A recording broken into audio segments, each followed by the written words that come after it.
Output cuts. Formal talks continue today. ABN AMRO plans to reduce its workforce by 15%. The Dutch lender continues its retreat from large parts of investment banking. Good morning, everybody. European equity market futures have been fairly consistently, actually, through the night, and US futures have been consistently pointing to the downside. The futures picture right now does look negative. Euro Stoxx 50 futures down by around 0.7%. FTSE futures down 0.5% or so, as are CAC and DAX futures. So we see that negative picture, but of course that shouldn't necessarily distract us from what's been a pretty strong month, very strong, in fact, by historical standards for global equity markets. US futures do point to the downside. Nasdaq futures only by 0.3% though now. Let's have a look then at where these European equity markets are opening up or opening down. This might be the more appropriate phrase this morning. So FTSE 100 down by 0.3%. The Stoxx 600 down by 0.25%. We really only have the FTSE to play with at this very early stage. We've got M&A themes to talk about this morning. We've got quite a lot of news flow surrounding the banking sector.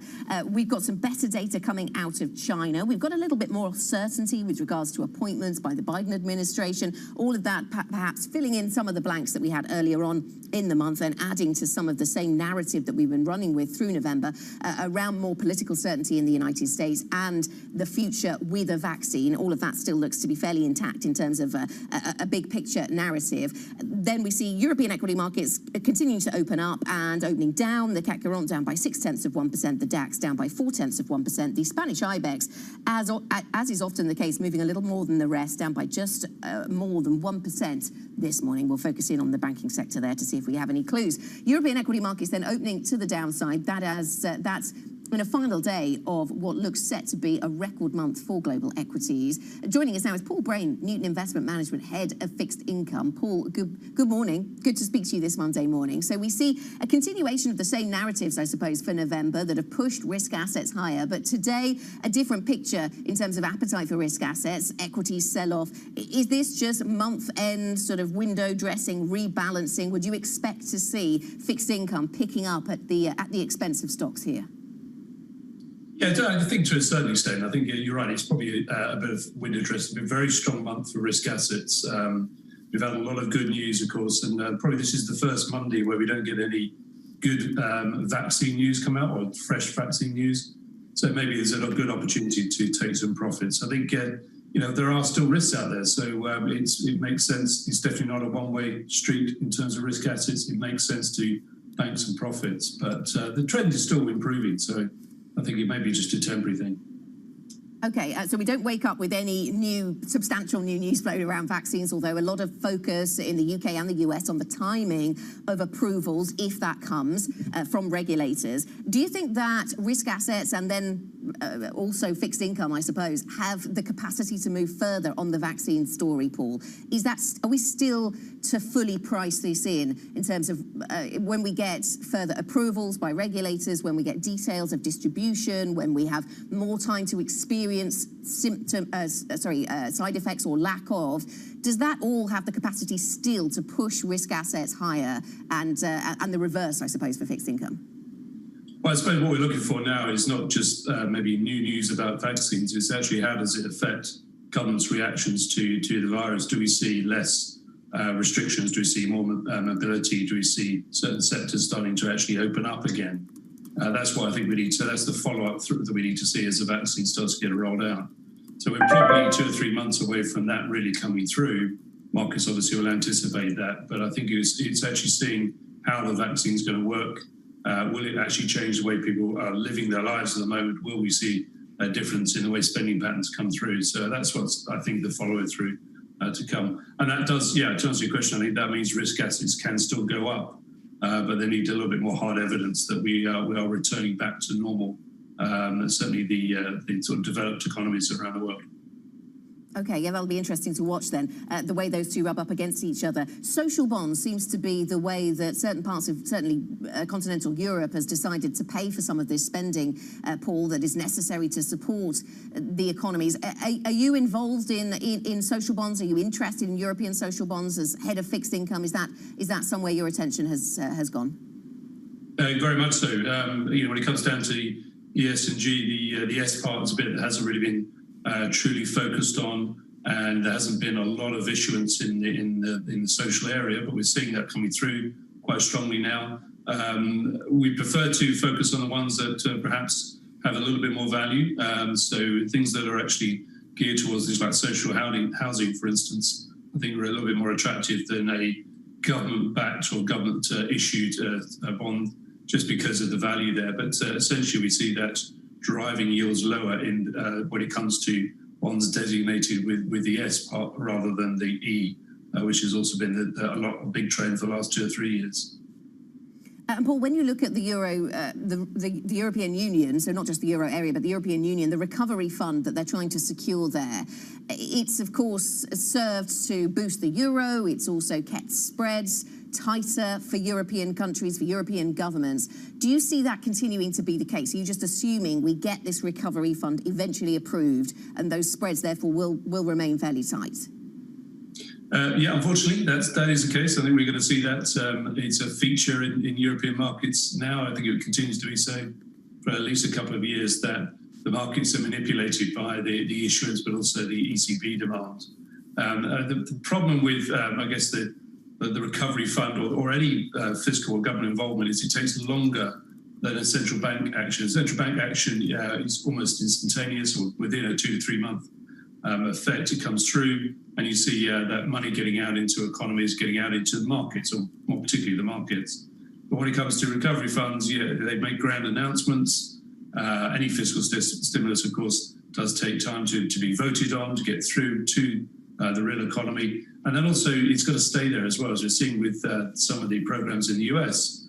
And if they're put in as temporary programs, they have to be voted on again. And of course, that's not always straightforward in a political system where there is much debate.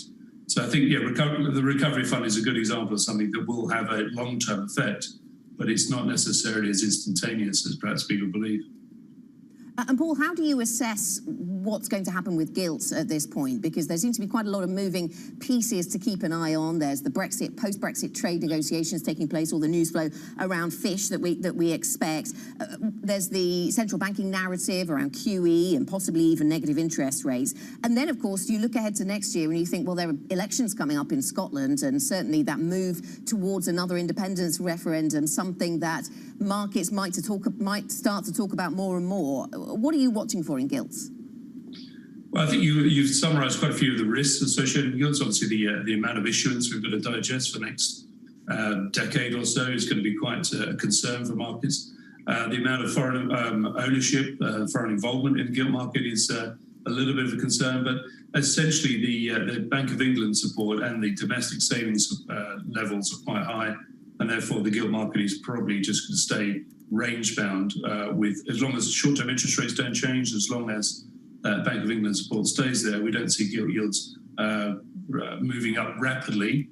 But of course, those influences of Brexit, those influences of supply definitely do push the yields, or tend to push the yields higher gradually over time.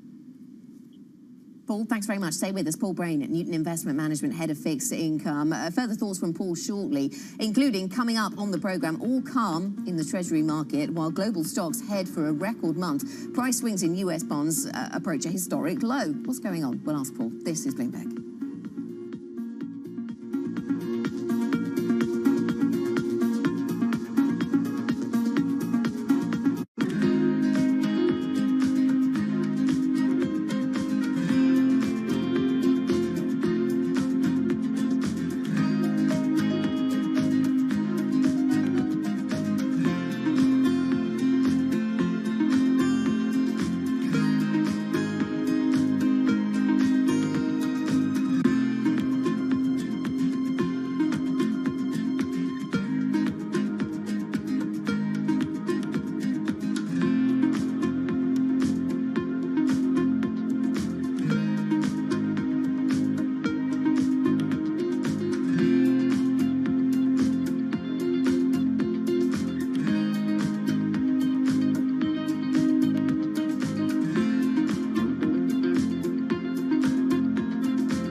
Welcome back to the European Market Open. 10 minutes into a trading session that has been broadly negative, down around 0.5% on the Stock 600. The IBEX over in Spain leading the way lower, down by 1.1%. Let's have a look at some of the stocks on the move then for you this morning. Total is falling as WTI goes below $45 a barrel, 44.71 right now, 47.29 on Brent. Siltronic, that stock gaining on M&A news. Of course, we brought you the lines just before the top of the hour around Global Wafers being in talks to buy Siltronic for $4.5 billion. ABN AMRO also in focus, down by just shy of 5% as it announces cutting 15% of staff by 2024.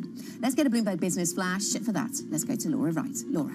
Thanks, Anna. Lloyds Bank has named HSBC's Charlie Nunn as its new CEO to replace Antonio Horta Osario. Nunn joined HSBC in 2011, eventually becoming its head of wealth and personal banking.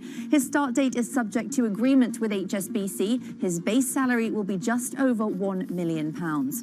S&P Global is said to be in advanced talks to buy IHS Markit for about $44 billion. Bloomberg sources say an announcement could come as early as Monday. IHS Markit provides data, analytics and research. It was valued at just under $37 billion as of Friday's close. Worth noting, Bloomberg LP competes with both companies in providing financial data. HSBC is considering complete exit from U.S. retail banking.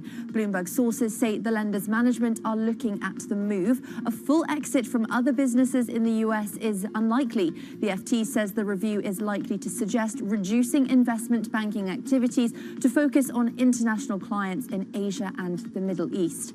That's your Bloomberg Business Flash. Anna. Laura, thank you. And with that last story in mind, we'll get a roundup of what's happening in global banking in just a moment.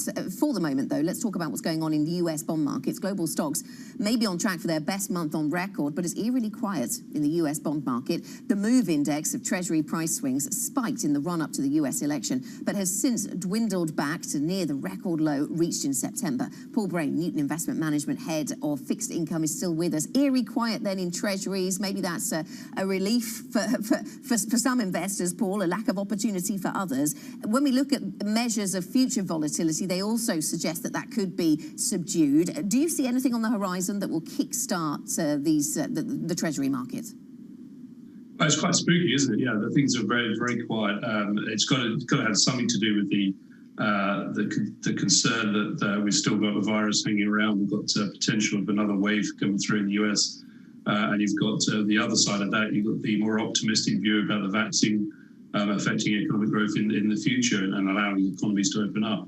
So those two opposing forces are probably suppressing volatility a little bit. But I think it won't last. I think as we move into next year, as you see the economic recovery coming through, you'll still see yields rise. But the thing that keeps the lid on a significant increase is, of course, the Fed intervention and the constant buying of treasuries is going to remain for some time. So we're not looking at volatility to be much higher, but certainly higher than the very low levels we see at the moment. Yeah, Paul, if you're preoccupied by concern about the Northern Hemisphere economies in the very short term, worried about what the winter will throw up, but then much more optimistic about 2021 and beyond because of the vaccines and the way they look to be coming to help us out of this, how do you play bond markets if that is the way that you see the next year and a half or so evolving? Yeah, it's difficult because, of course, you'll like to own government bonds as a bit of a hedge to other risk assets. So if you've got a diversified portfolio, it does work really quite well. But the yields available on developed government bonds, in particular the US Treasuries, but also European government bonds, mean that actually that you're not going to earn very much. In some cases, you'll lose money. So it's an expensive insurance policy, if you like. But the thing that gives us comfort is that you've got central bank activity that as soon as there's a dip in economic growth, those yields get suppressed down even further. So it's an insurance policy that is okay to have for now. We tend to play it by owning them, but perhaps occasionally buying a put option, just if there is as we've seen recently, a drop in volatility and expectation that things may get better economically. Yields could rise, so it's worth having a cheap put option if you can get hold of one. So it's, balancing risk assets with government bonds still works, but it's a little bit more risky than it used to be just because of the low yields available on that insurance policy. And how do you tie in your fixed income strategy then around treasuries, Paul, with what's going on in the dollar? Because a lot of guests talk to us about dollar weakness. It's been a haven, of course, in the height of the pandemic crisis back in the spring. And since then seems to, and certainly with the vaccine news, seems to be losing momentum once again. How do you tie in what's going on with the dollar at the moment? Well, we've been on that weak dollar camp really since March. Actually, certainly as we moved into April, we switched into going short US dollars into a variety of different currencies. The first phase for us was to expect the dollar to go down because of the creation of an awful lot of US liquidity, which feeds out into the rest of the world. Now, we're in the second phase now, which is more about actually its economic growth, and if we go for growth currencies, so you own things you think will do well out of a pickup in economic growth, and that phase should last well into the first quarter of next year. So we're using the dollar more as a funding currency to own other currencies such as emerging markets and one or two other developed markets that benefit from higher commodity prices, but also higher economic growth stories. So that's what we continue to do. The dollar will probably change direction when the Federal Reserve starts suggesting it's going to raise rates or suggesting the loose monetary policy is going to come to an end. So we're quite a long way from that at the moment.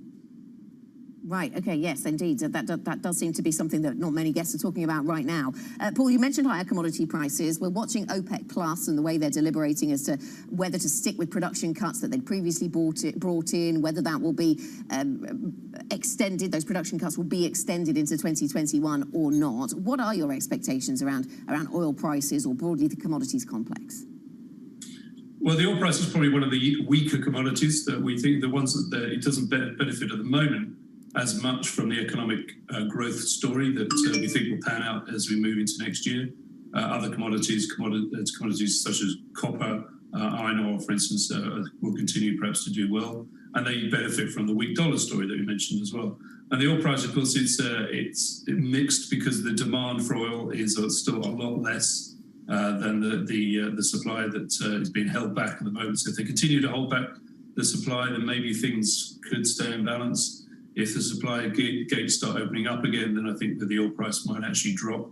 But if you take a 6-month view, we'll be looking at a more broader demand for oil and also the different components of it. Of course, there are different types of oil out there. The fact that transportation, in particular air travel, is so suppressed at the moment is affecting certain types of oil, levels of oil. So, yeah, essentially we're looking for a higher oil price, but not necessarily in the near term. Paul, thanks very much. Good to speak to you. Paul Brain, Newton Investment Management, Head of Fixed Income. Paul will be continuing his conversation with Caroline Hepker and I on Bloomberg Radio at 9 a.m. UK time. So in just less than an hour, we'll be making our way to Bloomberg Radio. Now, ABN AMRO plans to cut 15% of its workforce. Lloyds Bank names a new group CEO, and HSBC contemplates an exit from US retail banking. We will talk about that next. We discuss the latest in European banking. This is Bloomberg.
That 15% represents our plan on rolls reduction through 2024. So it's 4 years, and it's a material amount contributing to the 700 million of cost savings. But it's roughly what we've executed over the past few years, and we'll do it steadily over time through natural attrition. We'll retrain our staff. So it won't be all at once. It will be steady, considered, and deliberate. That was ABN AMRO's CFO, Clifford Abrahams, speaking to Bloomberg about the Dutch lenders' job cut plans, giving us some further context around that, some important detail around timescales and how the process is to take place. Let's discuss that and other European banking news flow. I'm pleased to say we're joined by Bloomberg's Tom Metcalf, who's been keeping an eye on the sector for us, of course. Tom, good morning. So what else do we know about ABN AMRO's job-cutting plans? There we heard some important detail about the time horizon and the way these cuts are going to take place. Yeah, so basically it's 700 million euros of new savings and 15% of the workforce. But those are pretty much all the details we have. But obviously this really fits in with the wider, industry picture we're seeing. Like this year, there's been something like 80,000 job cuts announced, led by HSBC with 35,000 of those. So really everywhere you're looking at, particularly for European lenders, cost cutting seems to be the order of the day. And to be honest, I think this is probably just the start of these. Right, so cost-cutting is certainly a big focus for the sector. Lloyds Bank has named a new group CEO, Charlie Nunn, and we know he's coming from HSBC, so an external hire for Lloyds Banking Group. Yes, exactly. No, a lot going on in finance today. So, this seems to have come to us as quite a surprise. We obviously knew Lloyds were looking for a new CEO. The current chief executive, Jorge Osorio, sort of said back in July he was going to leave by June. But it's quite interesting in that Charlie Nunn wasn't perhaps one of the names most commonly thrown out by analysts. They were looking at a slate of internal candidates as perhaps the most likely replacements. And then also some perhaps more familiar names like Stephen Hester, who used to run RBS. So, this news has caused a few folk by surprise. And interesting that Lloyds are bringing in basically the person who headed up HSBC's wealth unit. And maybe there's a sense there that that's an area they're going to try and dive into and look to have some margin there. Yeah, not part of the Lloyds story that you necessarily think of first off, is it, Tom? Let me ask you about HSBC. This is a business that's really, obviously, very much focused on Asia and has been, but also has a big global presence, not least of which in the UK and other parts of Europe, but also in the US. What's the latest on what they plan to do with that US retail portfolio? So the latest chatter is basically the management are looking at completely exiting US retail banking. So over in the US, HSBC has basically a coast-to-coast branch network, which is very expensive to maintain, but they don't really have that the scale to compete with, obviously the JP Morgans or the Wells Fargos out there. So, it'll be a significant change and almost in some ways a retreat from this idea of HSBC as a truly global bank. But what we're also hearing is it's not a complete exit from the US. So, they may be leaving the retail side, but they'll still be there on the institutional side and still be serving kind of clients through the US, through those units.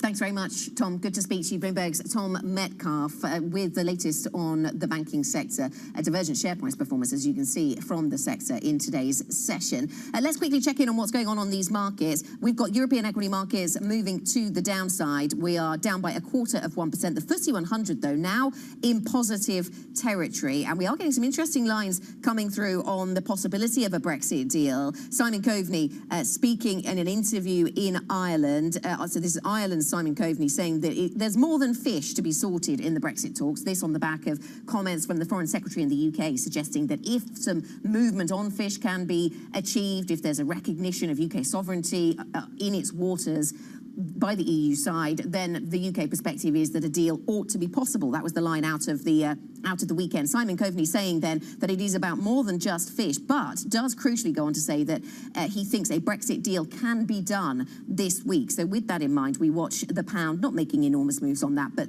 it had been stronger already, 133.42, and Coveney saying he has faith that Barnier can negotiate a balanced deal. We'll keep across all of the latest lines on Brexit and also another EU stalemate. Hungary and Poland threaten to veto stimulus plans. We will talk about that next. This is Bloomberg.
to the European market open, 30 minutes into a trading session that has been negative, but down by 0.3%, and the FTSE 100 now in positive territory. So that's one market at least moving to the upside. The CAC and the DAX both negative, though. The CAC in Paris down by 0.4%. The IBEX a little weaker still, down by just around 1%. Let's get a Bloomberg First Word News update. For that, we go to Laura Wright. Laura. Thanks, Anna. OPEC Plus has failed to agree on a delay to January's output hike before today's meeting. Bloomberg sources say many members support keeping production at current levels, but the United Arab Emirates and Kazakhstan oppose the move. Unless a new agreement is reached, the cartel could add nearly 2 million barrels a day back into the market. Iran says it won't fall into the trap of scuppering future talks with the US over the assassination of a top nuclear scientist. Killed on Friday, he had played a major role in Iran's nuclear research. Iran blames Israel for the attack. It hasn't commented on the allegation, but previously accused the scientist of masterminding a secret bomb project. The UK is set to become the first country to approve Pfizer and BioNTech's coronavirus vaccine. The UK regulator has started an accelerated review, and Bloomberg sources say clearance is possible as early as this week. British doctors have been put on standby for a possible rollout before Christmas. Global news 24 hours a day on air and at Bloomberg Quick Take, powered by more than 2,700 journalists and analysts in more than 120 countries. This is Bloomberg. Anna. Thanks very much, Laura. Laura Wright here in London. Now, EU stimulus talks are on the home stretch, but a major confrontation with Hungary and Poland is delaying sign-off on the spending package. The two countries have vowed to veto the plan. Among other things, they oppose a requirement to uphold the rule of law in order to receive full financing. Joining us now, I'm pleased to say, is Bulaj Hidvegi, who's a member of the European Parliament, an MEP from Hungary's Fidesz party, the governing party, of course, in Hungary. Very good to speak to you Bulaj. Let me first ask you about the timing. Do you still think a deal is possible here with Hungary and Poland signing up to it? Is it possible this year? Good morning, and thanks for the interview. I think it is still possible, and it really depends on the negotiations that are ahead of us.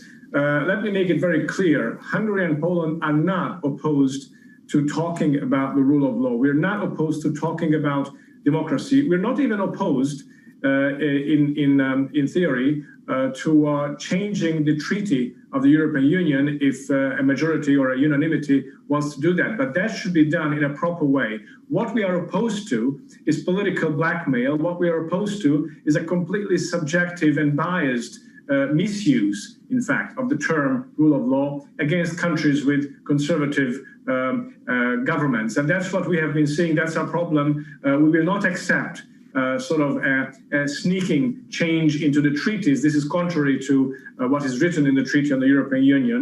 We are totally committed to protecting the financial interests of the Union. There was an agreement about it in July at the European Council. That's what was torpedoed by the radical left and the European Parliament in particular following that agreement.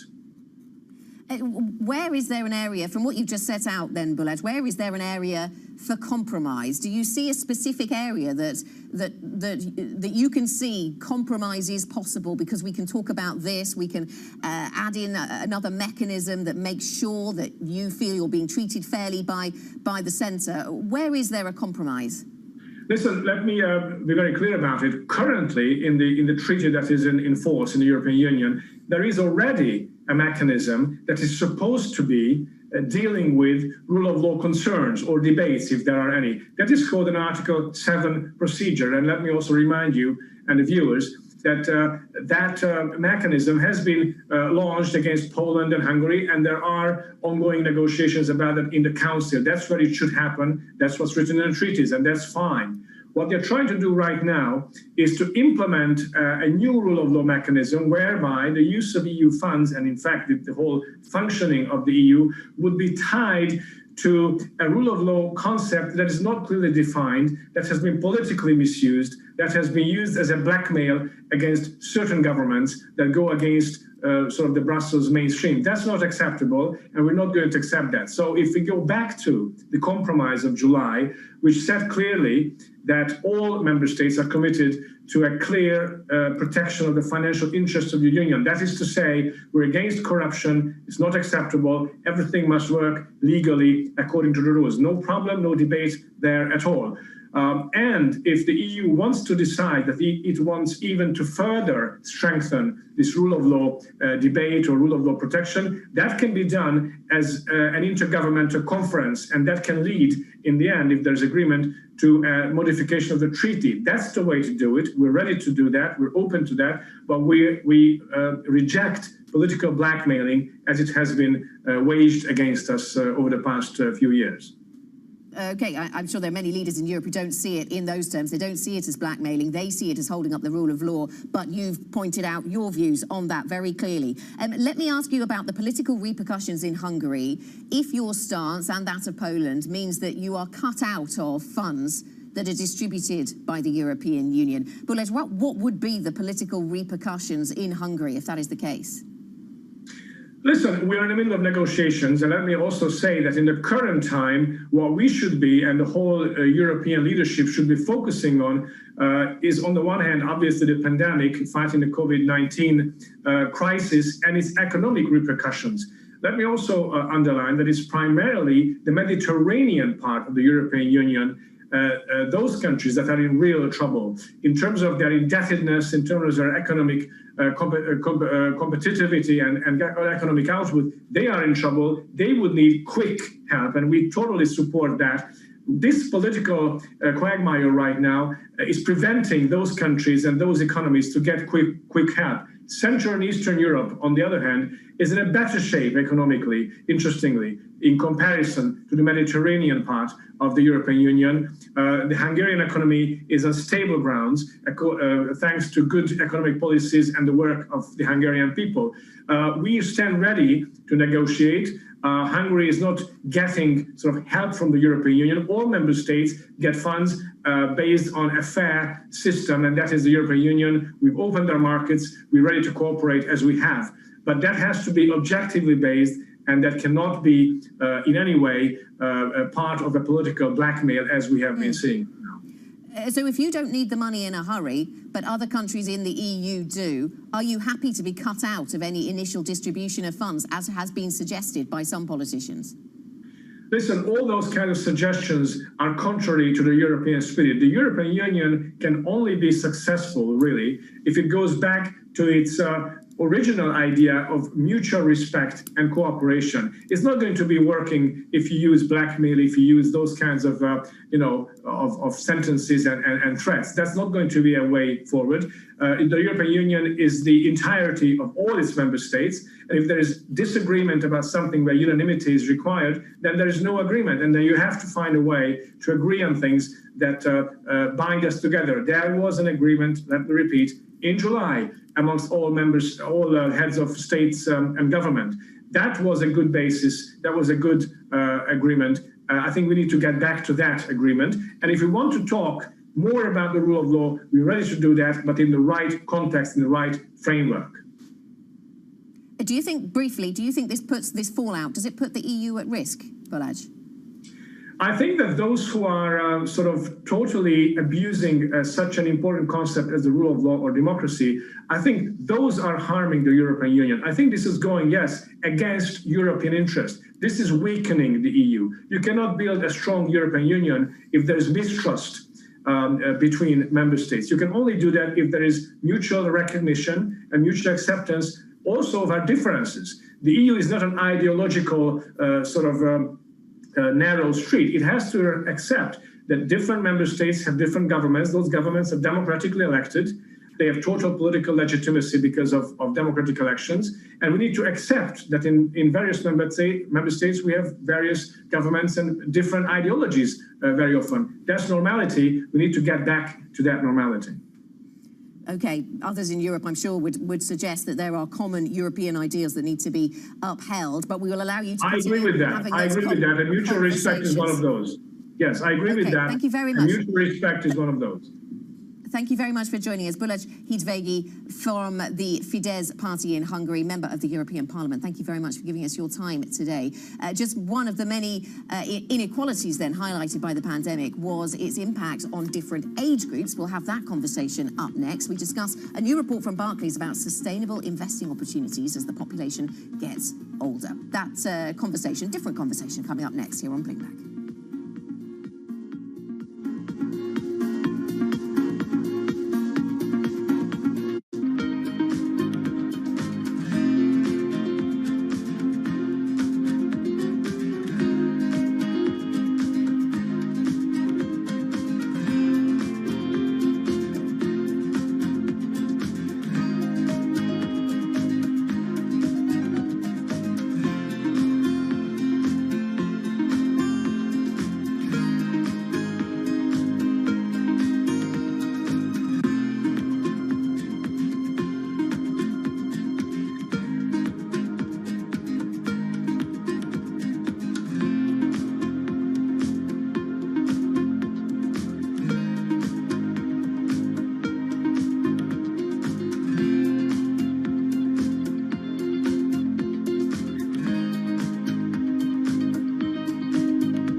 Welcome back to the European Market Open, 42 minutes into a trading day where the FTSE 100 actually making some decent gains. The DAX just getting its head above water as well. Gains in London driven by some big heavyweight stocks, the likes of AstraZeneca and Unilever, which moved to the upside. So up by 0.4% in a slightly more defensive fashion here in London. But the DAX, as I say, now positive as well. Let's get a Bloomberg Business Flash. Here's Laura Wright.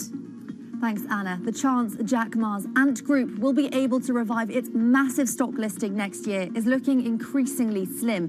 Bloomberg sources say it's still in the early stages of reviewing necessary changes to appease regulators. With so much work and the rules not yet spelled out, officials say it may not happen before 2022. ABN AMRO is cutting a further 15% of staff by 2024.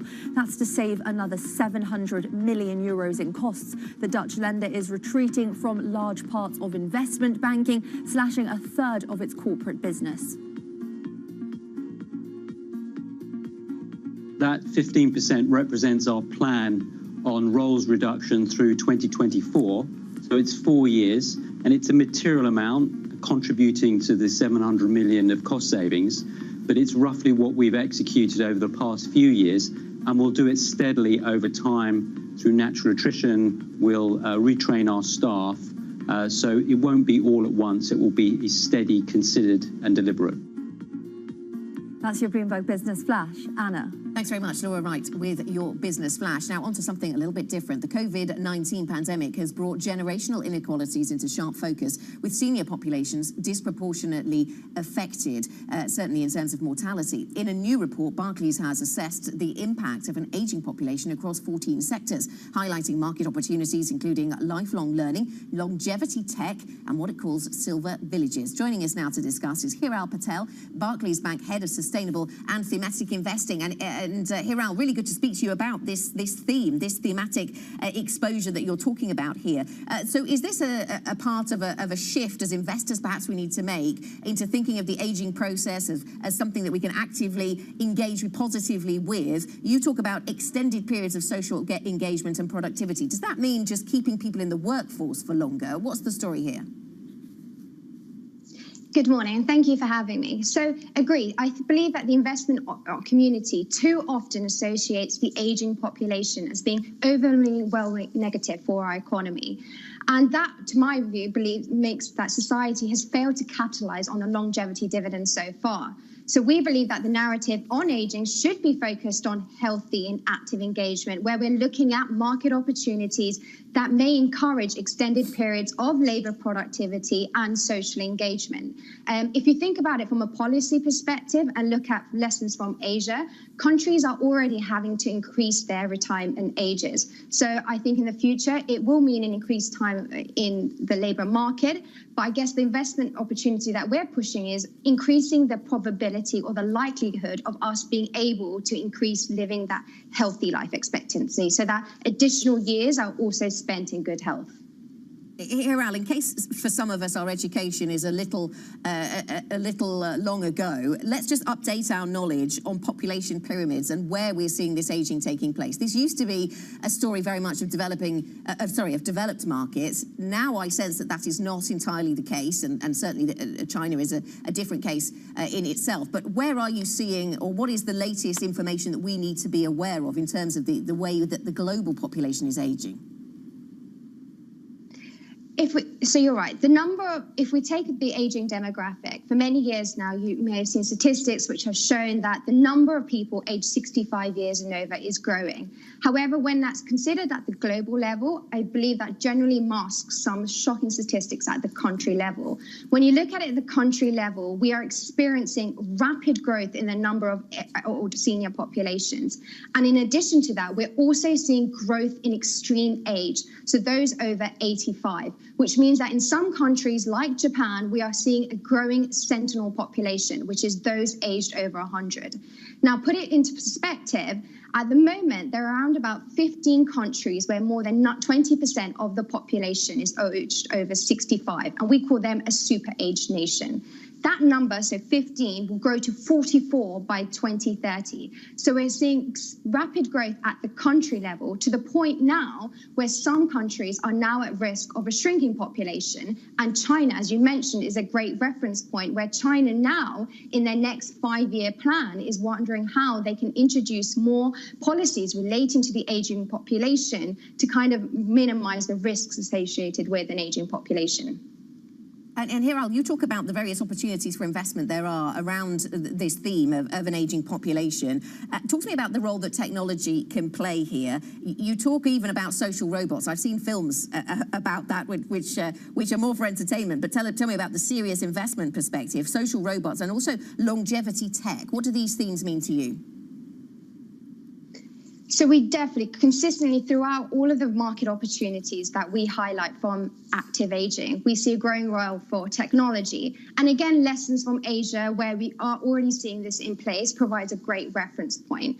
I think there are a few that really come to mind. So you mentioned medical and social robots. A big concern is the upcoming social care crisis, where it's not only just funding shortages, but also labor shortages. And we do see a role where we could see medical robots in the hospitals, but we could also actually see social robots in the home, because it's also about making sure that the senior population are not being impacted by loneliness. So we definitely see a growing role for medical and social robots. And on the more extreme end, there is a growing role for longevity tech, which is basically a disruption in the biotech world, where we're seeing many companies hoping to slow, halt, or even reverse aging to some extreme. Now, I would say that is more of a long-term thematic opportunity compared to the upcoming opportunities we see in medical and social robots. But one area in the developed markets, which I think when you combine an aging population with the global pandemic, is health tech. We are increasingly seeing new business models emerge relating to remote patient monitoring, telehealth, which all suggest that individuals, ourselves, will have to take greater ownership of our healthcare. Really good to speak to you. Thanks, Hiral. Thanks for bringing us the theme. Hiral Patel, Barclays Bank, Head of Sustainable and Thematic Investing. A really interesting piece of research, and interesting to think about the opportunities that it throws up. Up next on the programme, what doesn't kill Bitcoin makes it stronger, it appears. That is the view of Bloomberg's Market Live's Eddie van der Walt. He joins us next. We'll discuss the cryptocurrency and what else is going on in markets as well. This is Bloomberg.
Welcome back to the European Market Open. 52 minutes into your trading session. European equity markets off their previous lows, down by around 1/8%, but the DAX now fairly flat. The FTSE 100 up 0.3%, even if it is some of the defensives that are leading us higher. You can see the healthcare sector up by around 0.5% this morning. Travel and leisure not doing as well, down 1.3% in terms of the overall performance across Europe. Now, Bernstein has changed its mind on Bitcoin. Its head of global quantitative strategy admits that the cryptocurrency may have a role in asset allocation. He cites changes in policy environment, debt levels and diversification options as the main reasons. Let's talk to the Markets Live team, and specifically Markets Live editor Eddie van der Walt, who joins us now. And you've been thinking about the travails then, Eddie, of Bitcoin of late. A drop of 15% or so last week. I mean, do we get too worried about that these days in terms of the relative volatility of Bitcoin?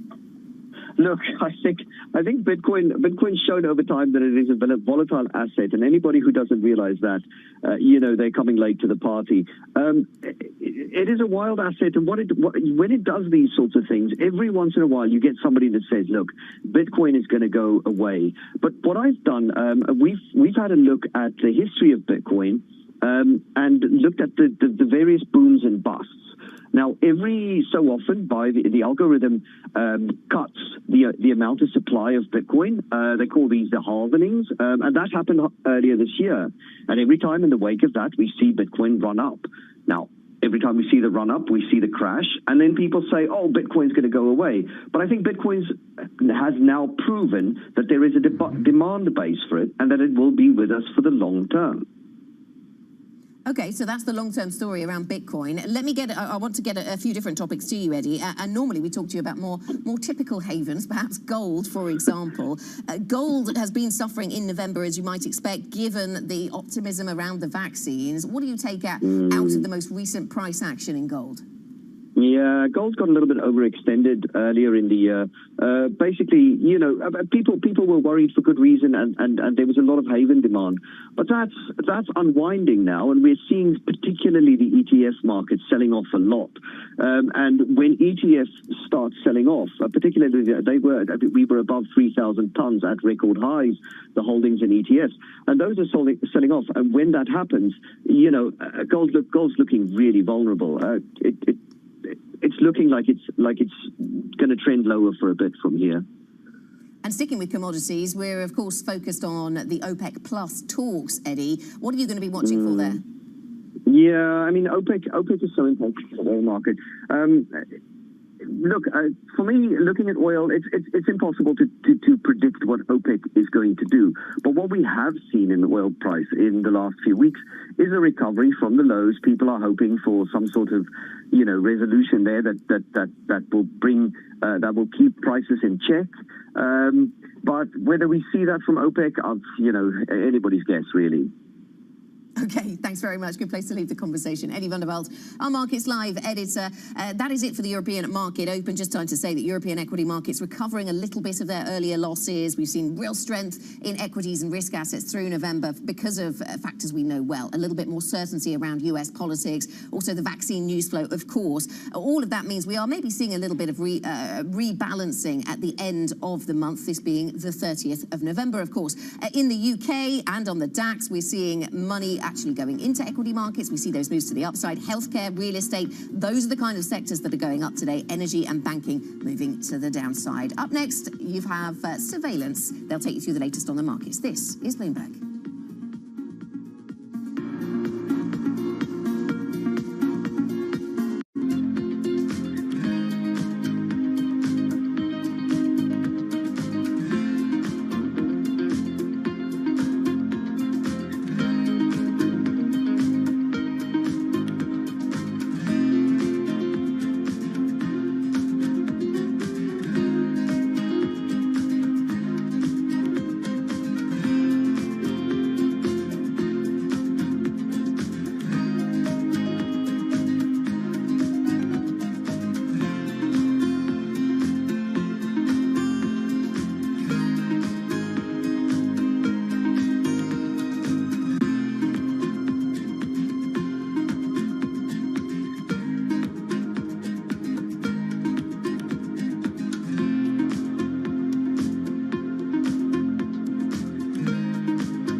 Ending with a whimper, stocks slip at the end of a record month as investors monitor progress towards a coronavirus vaccine. Anthony Fauci says there's light at the end of the tunnel. Recovery on track. China's economic rebound gathers pace with manufacturing PMI at a 3-year high. It comes as shares in CNOOC slump on reports it could be added to a U.S. blacklist. And bone of contention, the UK Foreign Secretary Dominic Raab says there's a Brexit deal to be done potentially within days. But he says both sides must continue working in good faith on an all-important fishing rights. Well, good morning, everyone, and welcome to Bloomberg Surveillance. I'm Francine Lacqua here in London. Happy Monday. The markets, it is the last trading day in November. I can't believe we're almost in December, and certainly a lot of traders will be feeling the same, but stocks are dropping after this record-breaking rally. There's a bit of a pullback on the last day of the month, capping this record-breaking rally for the month. Oil sliding after a panel of OPEC Plus ministers failed to reach an agreement on supply before a full meeting. And then I'm also looking at some of the small caps, energy and companies. But banks, that group has been leading the rally in November, and today you can see there's a bit of profit taking. A couple of other things I'm watching out for, of course, is the price of oil. So we talked about that. Encouraging news on Brexit, which is why we're actually seeing sterling at 133.33, and then a couple of other things, including the Portuguese 10-year yield. I like that because we're on zero watch, or at least negative watch for that yield. Now let's get straight to the Bloomberg. First word news here in London with me is Leanne Gerrans. Hi, Leanne. Good morning, Francine. OPEC Plus has failed to agree on a delay to January's output hike before today's meeting. Bloomberg sources say many members support keeping production at current levels, but the United Arab Emirates and Kazakhstan oppose the move. Unless a new agreement is reached, the cartel could add nearly 2 million barrels a day back into the market. Now, Iran says it won't fall into the trap of scuppering future talks with the U.S. over the assassination of a top nuclear scientist. Killed on Friday, he had played a major role in Iran's nuclear research. Iran blames Israel for the attack. It hasn't commented on the allegation, but previously accused the scientist of masterminding a secret bomb project.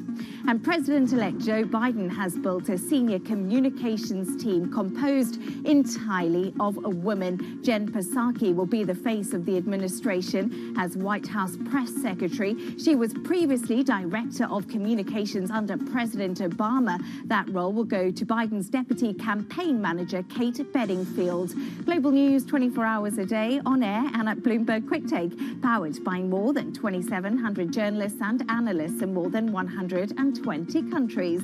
I'm Leanne Gerrans. This is Bloomberg. Francine. Leanne, thank you so much. Now, the first doses of the coronavirus vaccine are potentially just weeks away from distribution. The White House COVID task force is promising a rapid rollout to millions of Americans by the end of the year. There is light at the end of the tunnel because we will really be seeing vaccines soon. We likely, almost certainly, are going to be vaccinating a portion of the individuals in the first priority before the end of December. Now, on this side of the Atlantic, the UK is also hoping to begin its own vaccination program before Christmas. Well, joining us now is Jim McCormick. He's NatWest Markets Global Head of Desk Strategy. Jim, thank you so much for joining us. When you look at what the market has done, when you look at the rally that we saw, especially in European stocks this month, what's the next thing they'll be looking for a leg up? Is it vaccine news, or is that already completely priced in?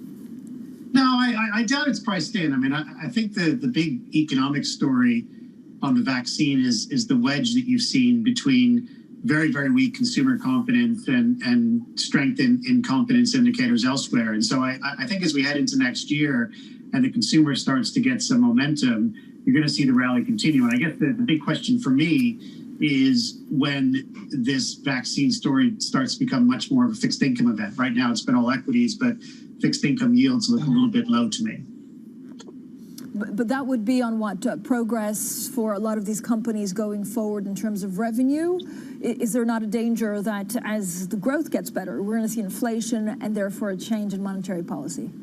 Yeah, I don't think we're going to see a change in monetary policy, but that's probably one of the important points. That to me, the big story next year is that you should get steeper curves. You should get steeper curves because economic growth is going to pick up. Fiscal policy is going to be a support.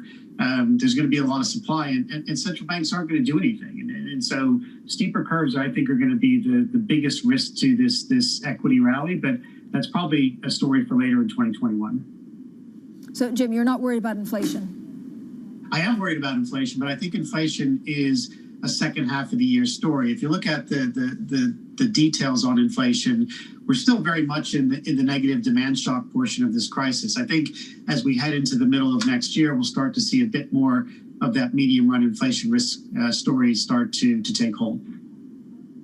So what happens to, is it robust inflation? Does it change our growth patterns? I think the growth patterns will probably help to drive it. So, inflation is something that we haven't seen in a very long period of time. But certainly it's something that I would certainly worry about second half of next year. But if you're worrying about it in the second half of next year, do you not need to, take stock of that into the first 6 months of 2021 if it rapidly changes? Yeah, listen, I think you do. And again, I feel like the equity markets properly reflect that. To me, where the complacency is fixed income. You've got 10-year bond yields at minus 60 basis points, 10 basis points below the policy rate. That is where you need to see the market start reflecting inflation risks, and that hasn't happened yet. Where do you see Portuguese bond yields in the next couple of days? Will they ever touch zero? Will they go into negative territory? And what does that tell us? Well, listen, I think the outlook for the European periphery bond market is still pretty positive. I think the bulk of the rally has already happened, but the combination of very low supply across periphery, including Portugal, along with a strong economic recovery and a lot of support from the ECB would argue that Portuguese yields are probably going to keep going lower. The periphery will do generally pretty well next year. Jim, given all of this, what do you do with emerging markets? Where do you see the biggest value out there amongst asset classes?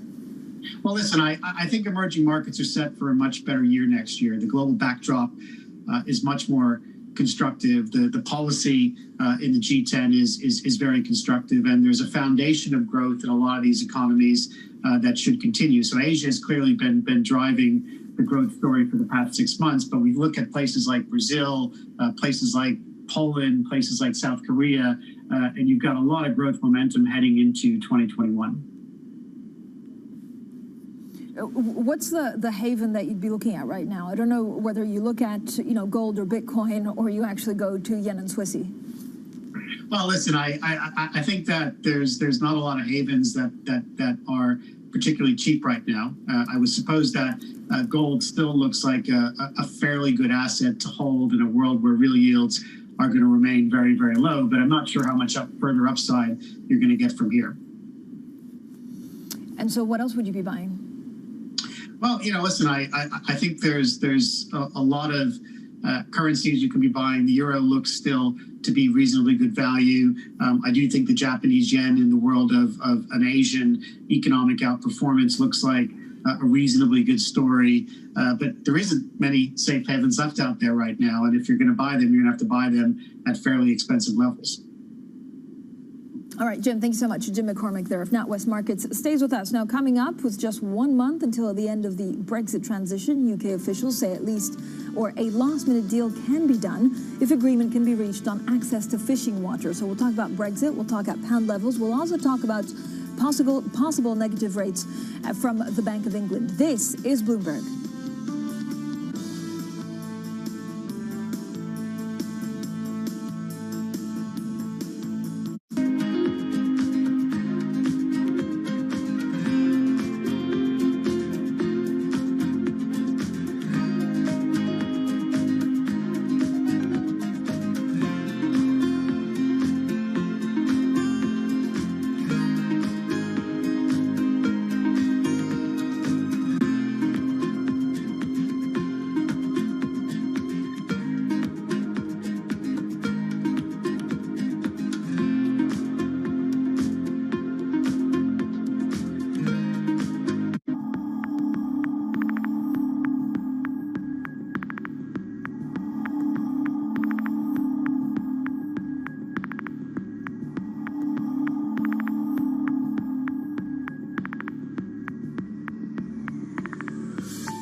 it is critically important that the markets stay open in this time, as opposed to trying to take breaks in the middle. I think that that'll just push off the situation a little bit, but actually could create other pent-up issues if you do close the markets.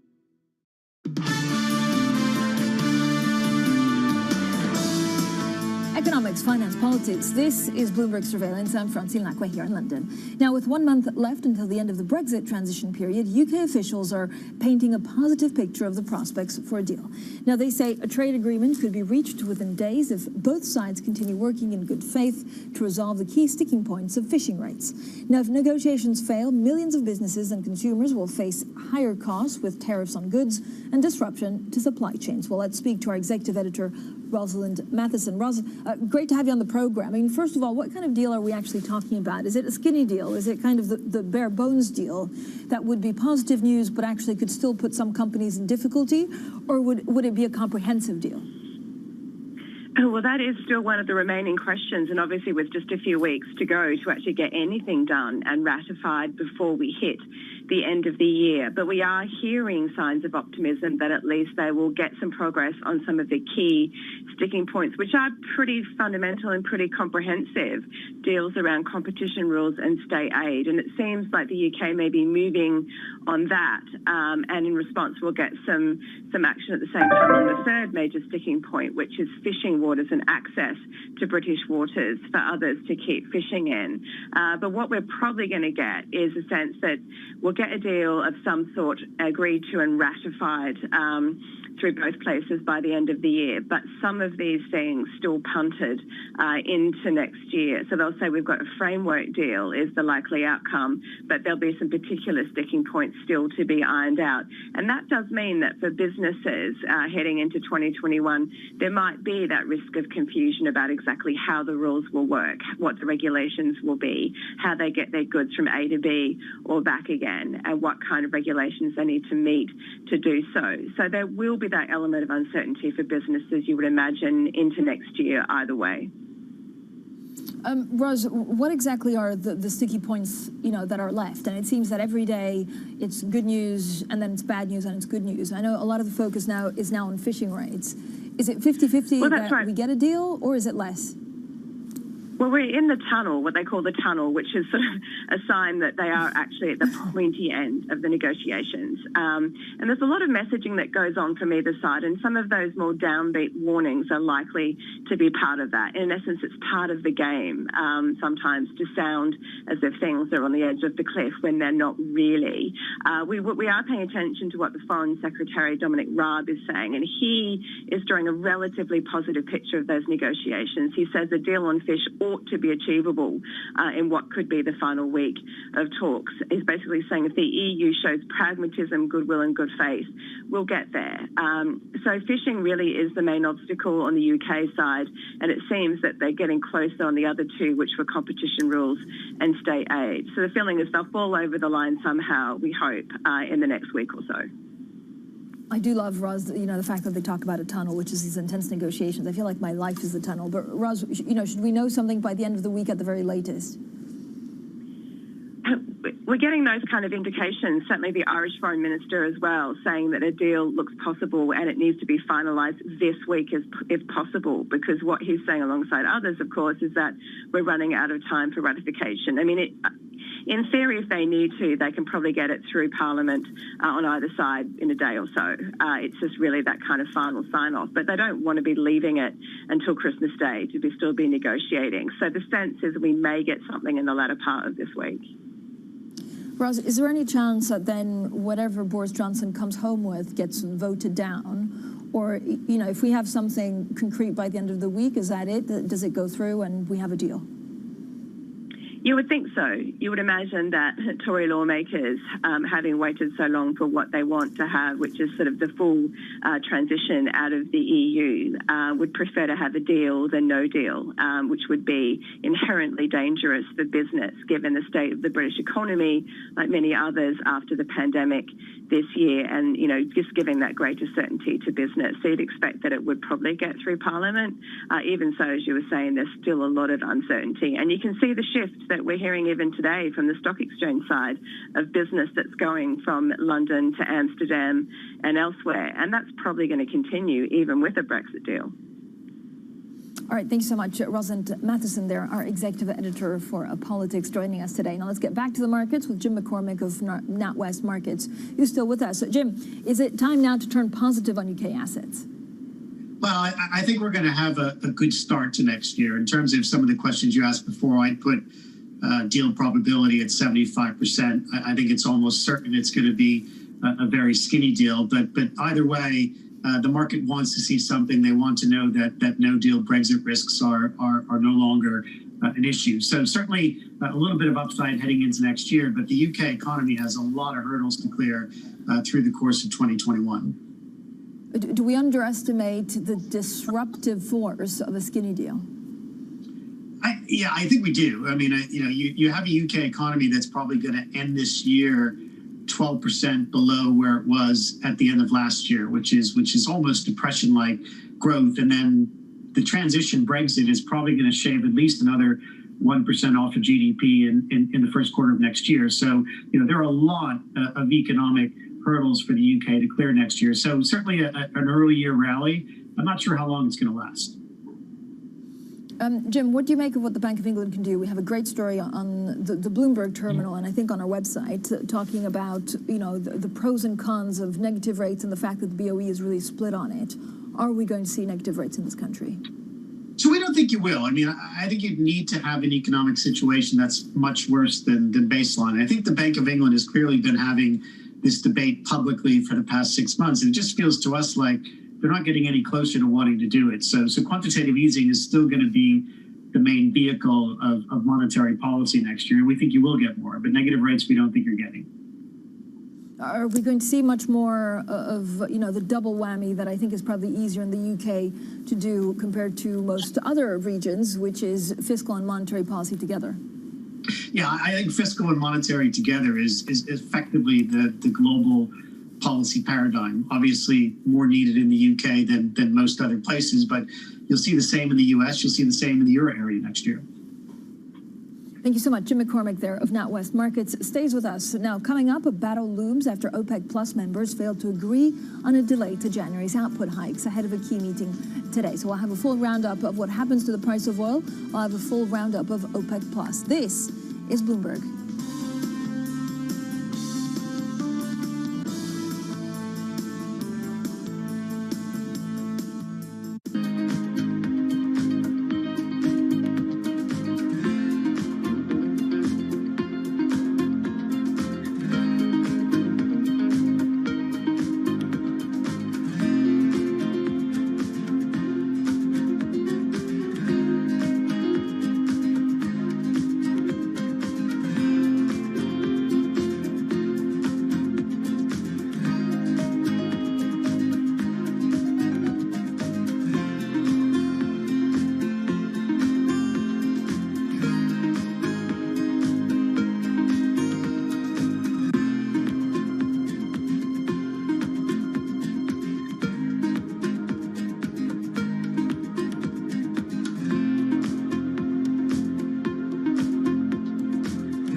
It's Bloomberg Surveillance. I'm Francine Lacqua here in London. Now let's talk about oil retreating as OPEC Plus members failed to find a consensus on delaying output hikes planned for January. Now, Bloomberg sources say the UAE and Kazakhstan oppose maintaining the current curbs. The discord raises tensions ahead of a key meeting later today. Well, Bloomberg's executive editor for energy and commodities, Will Kennedy, now joins us. Will, thank you so much for being on Surveillance. Pre-meeting talks ended without a deal. What can we actually expect from today's meeting? I think we're going to this meeting perhaps with less idea about what would happen than we perhaps thought a couple of weeks ago. The assumption had been that OPEC Plus would agree to delay their planned output hikes because the oil market, while it's been recovering, is still fragile. But what we've seen in recent weeks is, in common with lots of other markets, a real run-up of the oil price to more than $48 a barrel last week. And a lot of oil producers are really hurting revenue-wise. So there are some members who say, why delay? Let's put that oil into the market, get the extra revenue, sell the extra barrels. It looks like the market can take it. The Saudis appear not so sure, and importantly, the Russians too. They want to be cautious. We don't know how the second wave is going to develop. Clearly, the demand picture in the US is very uncertain because of the spike in the virus. So there are arguments on both sides, and it's not clear what the outcome is going to be. Well, what's causing all of this friction between Saudi Arabia and the UAE? That's an interesting one, Francine, because traditionally, as you know, the UAE and Saudi Arabia have been very close allies in every respect, but on OPEC oil policy, they tend to work hand in hand, and we have seen this friction. The UAE seems much less willing to go along with delaying. Well, when you look at some of the concerns out there, how much will demand be hit in 2021? Does it come back in 2021 when we get vaccines? Yes, I think that you can see from the recent market action, there's a lot of optimism among traders about a rebound in demand. We've seen prices for the second half of next year rally even harder than near term. Once, hopefully, the pandemic passes.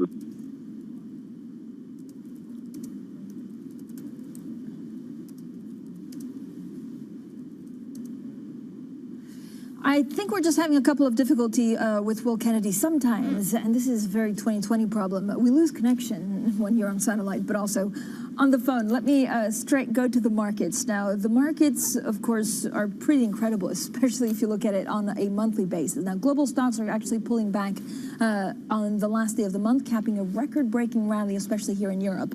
Oil sliding after a job of OPEC Plus ministers failed to reach an agreement on supply before a full meeting. Our Will Kennedy was talking about that. Small cap stocks, energy companies, banks, those are the groups that had led the rally in November, and they're notching some steeper losses. Defensive technology shares are actually a bit more resilient. Now, a couple of things I'm watching out for is, for example, Goldman Sachs in their note saying they expect a large proportion of the public across major developed economies to receive a vaccine by the middle of next year, and they say this will drive a sharp pickup in global growth. Of course, what we're trying to figure out is whether that means that we'll also see a change in regime for monetary policy, because it will have implications for inflation. So I'm also looking at pound, a bit of optimism there on a possible Brexit deal. Sterling 133.12. Coming up, China's recovery is on track. Stronger economic data pushes its factory gauge to a 3-year high. The details of that next. This is Bloomberg.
of Risk Off across the financial markets. We bring you special coverage of all the price action and implications here on Bloomberg Television.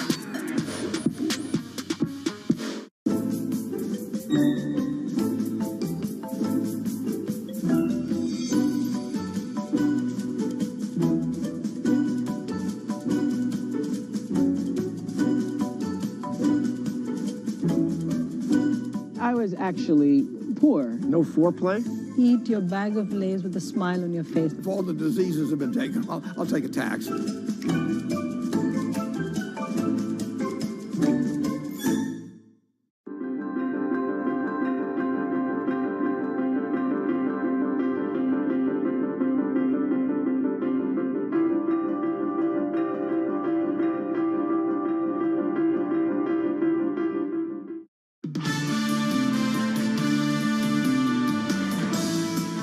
Economics, finance, politics. This is Bloomberg Surveillance. I'm Francine Lacqua here in London.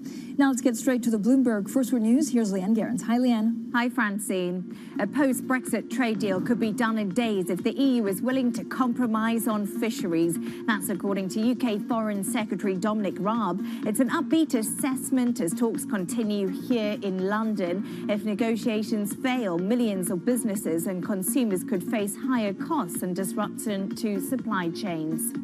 Now, the UK is set to become the first country to approve Pfizer and BioNTech's coronavirus vaccine. The UK regulator has started an accelerated review, and Bloomberg sources say clearance is possible as early as this week. British doctors have been put on standby for a possible rollout before Christmas.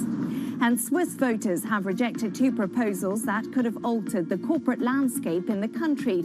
Almost 60% opposed an initiative to ban the Swiss National Bank from investing in defense companies. A second measure to hold multinationals responsible for human rights and environmental lapses also failed. Global news 24 hours a day, on air and at Bloomberg Quick Take, powered by more than 2,700 journalists and analysts in more than 120 countries. I'm Leanne Gerrans. This is Bloomberg. Francine. Leanne, thank you so much. Now, the latest reading on China's economy shows its recovery is gaining momentum. PMI data for manufacturing and non-manufacturing both topped forecasts, with the factory gauge hitting a 3-year high. Now, for more on all of this, we're joined by our Chief Asia Economics Correspondent, Enda Kern. Enda, great to have you on the program, and happy Monday to you. What exactly is driving this recovery? I'm going through hell trying to give up the fucking... Well, thank you, Francine. Yeah, it does really, it's another data point that adds to the idea that China's recovery now is pretty stable, and it is starting to accelerate well away from the depths it hit during that pandemic. And we know the manufacturing side of things is a part of that story. Exports hit a record share from China earlier this year, and a lot of that is being driven by global demand. There's a robust domestic consumption story, but there's a big global demand story for made in Chinese goods, be it healthcare or be it kind of work from home equipment that we all need in the electronic space and technology and so on. So the manufacturing and export boom is real, and that's what's part of this broader PMI story. And it's feeding into, of course, the idea that China is going to be the world's only major economy that will likely grow this year, and that's giving space to the policymakers too. They're talking about not necessarily exiting their stimulus or support programs, but certainly tapering off the amount of support that they're having to put into the economy. So that I think when it comes to the theme of China being first in, to the COVID crisis, they are certainly proving to be first out as we head into the end of the year now. And what is the significance of the PBOC injection of $30 billion? This one certainly caught people by surprise, Francine, this morning, like you mentioned, because the backstory, of course, is that the economy is somewhat stable and policymakers are moving away from the kind of stimulus side of things, so to speak. But this injection really is more about year-end liquidity needs. They're just making sure that the banks have all the cash that they need as we head into kind of a traditional annual squeeze for liquidity at this time of year. It doesn't change the broader narrative and indeed the signals from the PBOC that they're not in a hurry to add any extra or additional support to the economy, and if anything now they are looking at trying to hold steady or taper the kind of measures that they have in place at the moment. Very few economists are talking, for example, about any further interest rate cuts or anything like that in the near term. And certainly, though, it should also be said that neither is the PBOC talking about tightening policy or raising interest rates or exiting the measures that it has done. It's just in something of a sweet spot at the moment whereby it can tread water and assess how the economy's pairing out. And a big question, of course, remains is whether or not the momentum the economy is enjoying now can be held into early in the new year and into the first month of the new year, given what's happening the European and US economies due to the coronavirus continuing to spread. And we've also heard that the U.S. administration is set to add chipmaker SMIC and the energy exploration firm CNOOC to a blacklist. What does that mean for U.S.-China relations? Well, it's potentially significant for either company. We'll have to see what news does come out of Washington. I mean, this kind of blacklist threat has been around, has been talked about for a while now, but it underscores the idea that the current US administration under President Trump certainly has unfinished business when it comes to China. They seem to be rolling out various measures now on a weekly basis against Chinese companies or entities, and I think there's a feeling that more is to come. And of course, all of this builds into the idea then that it will be harder for the new administration under President-elect Biden to unwind a lot of these measures against China. So even if we don't necessarily have a hot trade tariffs war, so to speak, that we had under President Trump, there will certainly be a lot of grounds for antagonism between both countries and both economies, and a lot of these measures that are being put in place targeting investment flows to China and targeting Chinese companies and entities and the like, none of that can be unwound easily in a hurry. So it speaks to a broader theme of US-China tense relations persisting for some time. Thank you so much, Enda Kern, there, our Chief Asia Economics Correspondent. Now we're back with Jim McCormick of NatWest Markets. So Jim, what do you make of China right now? How much of a global powerhouse will China become? Well, listen, I think we all recognize that 2020 has been a good year for China. It's managed the COVID crisis extremely well relative to the West, and that makes a difference. So we're going into next year with a great deal of momentum on the economy, some very strong momentum on the asset markets, and we think that certainly continues. I think the big question on China in the second half of next year is what happens as the credit cycle starts to slow, because I think the credit impulse has probably peaked, and we will see China starting to slow credit growth into next year. Jim, if you look at some of the injection that PBOC put, I know there were questions about defaults and possible, bond defaults in China. Is that a story that's underplayed or overplayed right now?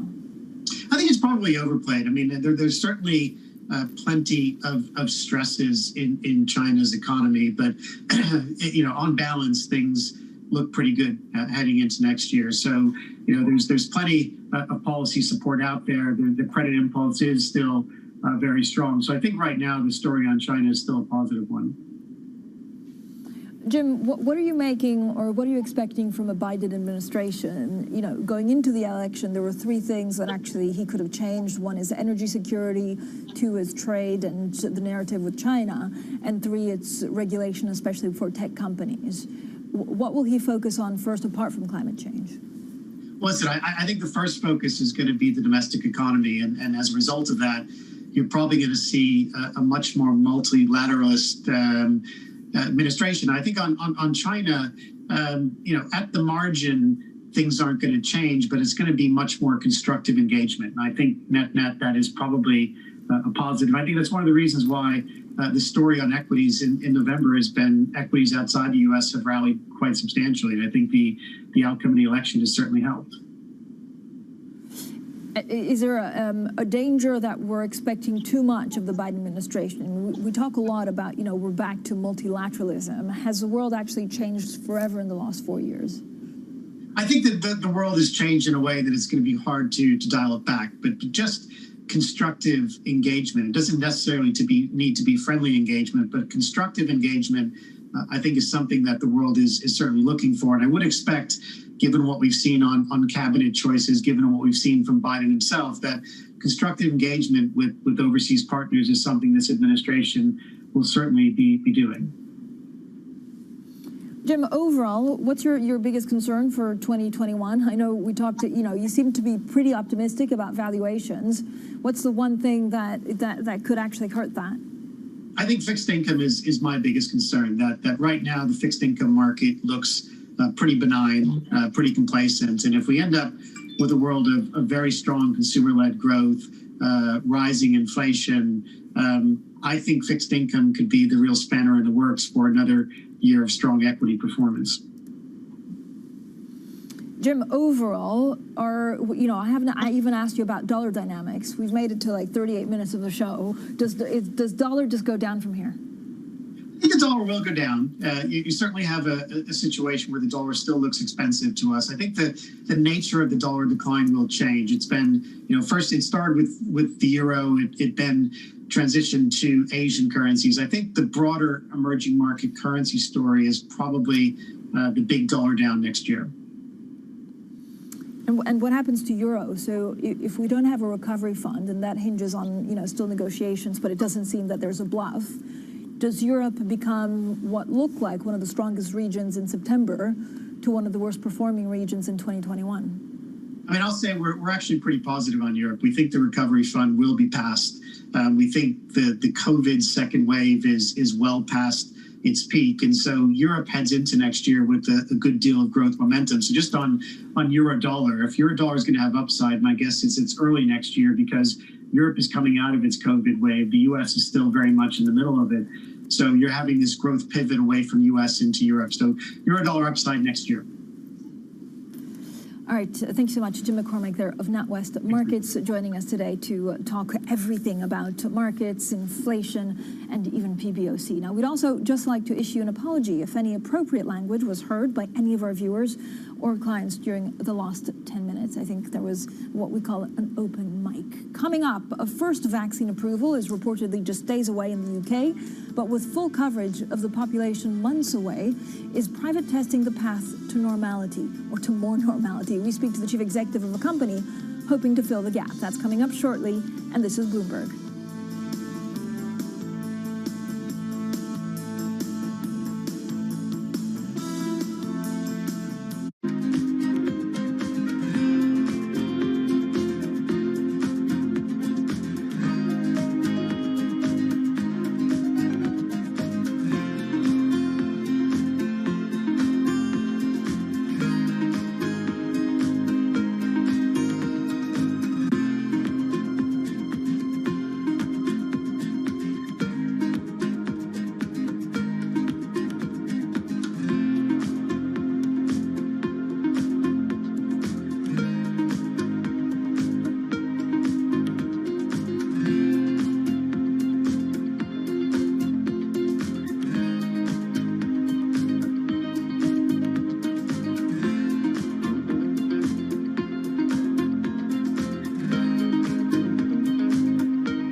This is Bloomberg Surveillance. I'm Francine Lacqua here in London. Now, ABN AMRO is cutting about 2,800 jobs over the next 4 years as it retreats from large parts of its investment bank.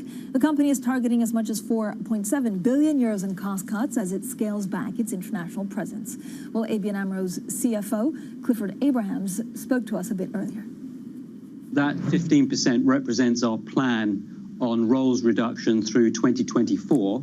So it's 4 years, and it's a material amount contributing to the 700 million of cost savings, but it's roughly what we've executed over the past few years, and we'll do it steadily over time through natural attrition. We'll retrain our staff, so it won't be all at once. It will be steady, considered, and deliberate.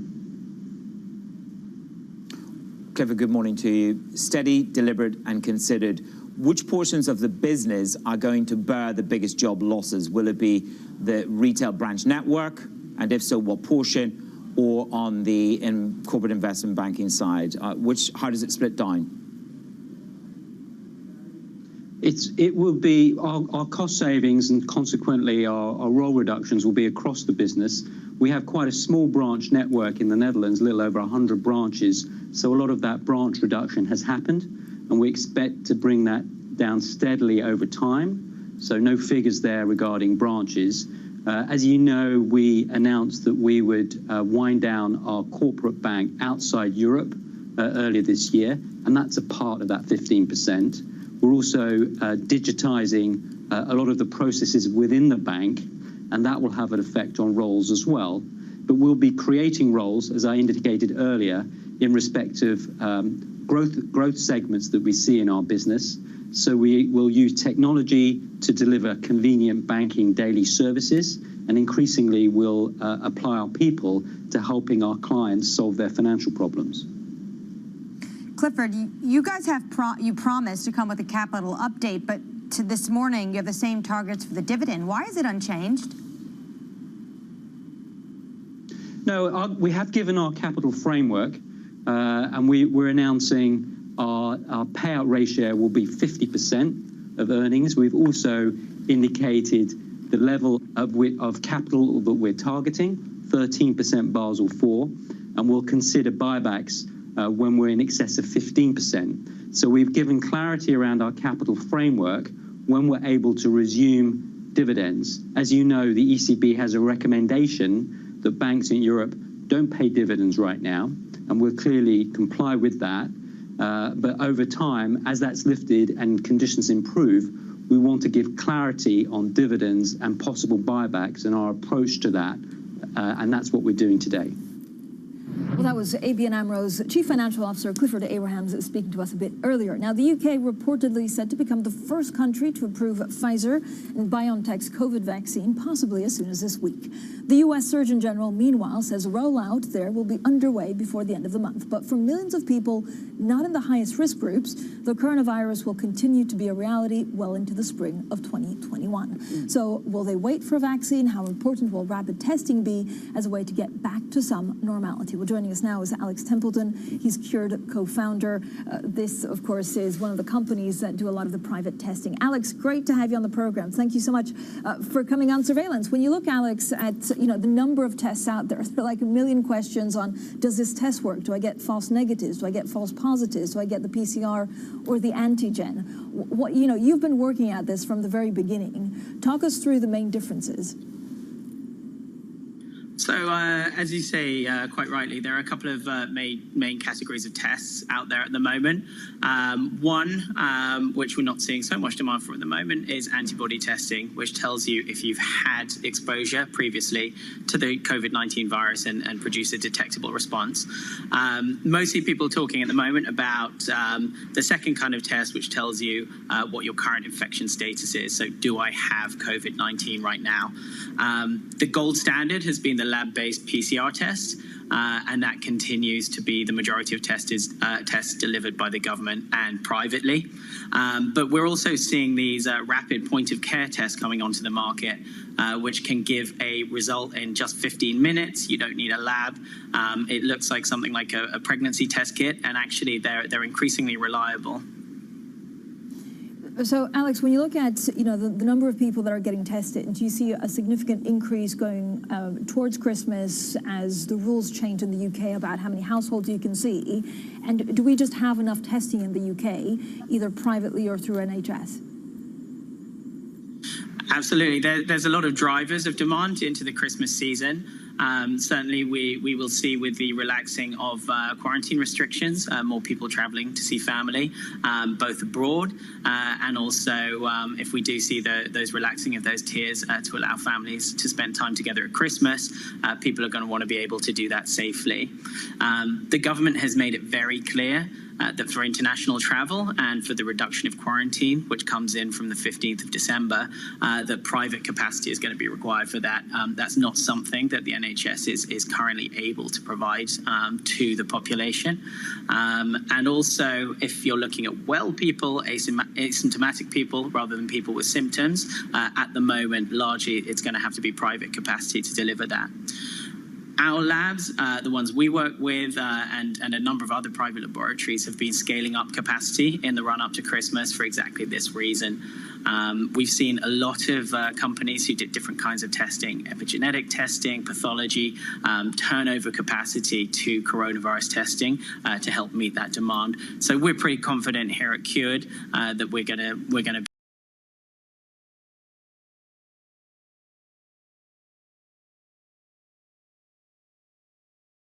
Ladies and gentlemen, I'm going to place an order to sell short at 0.9027.5, and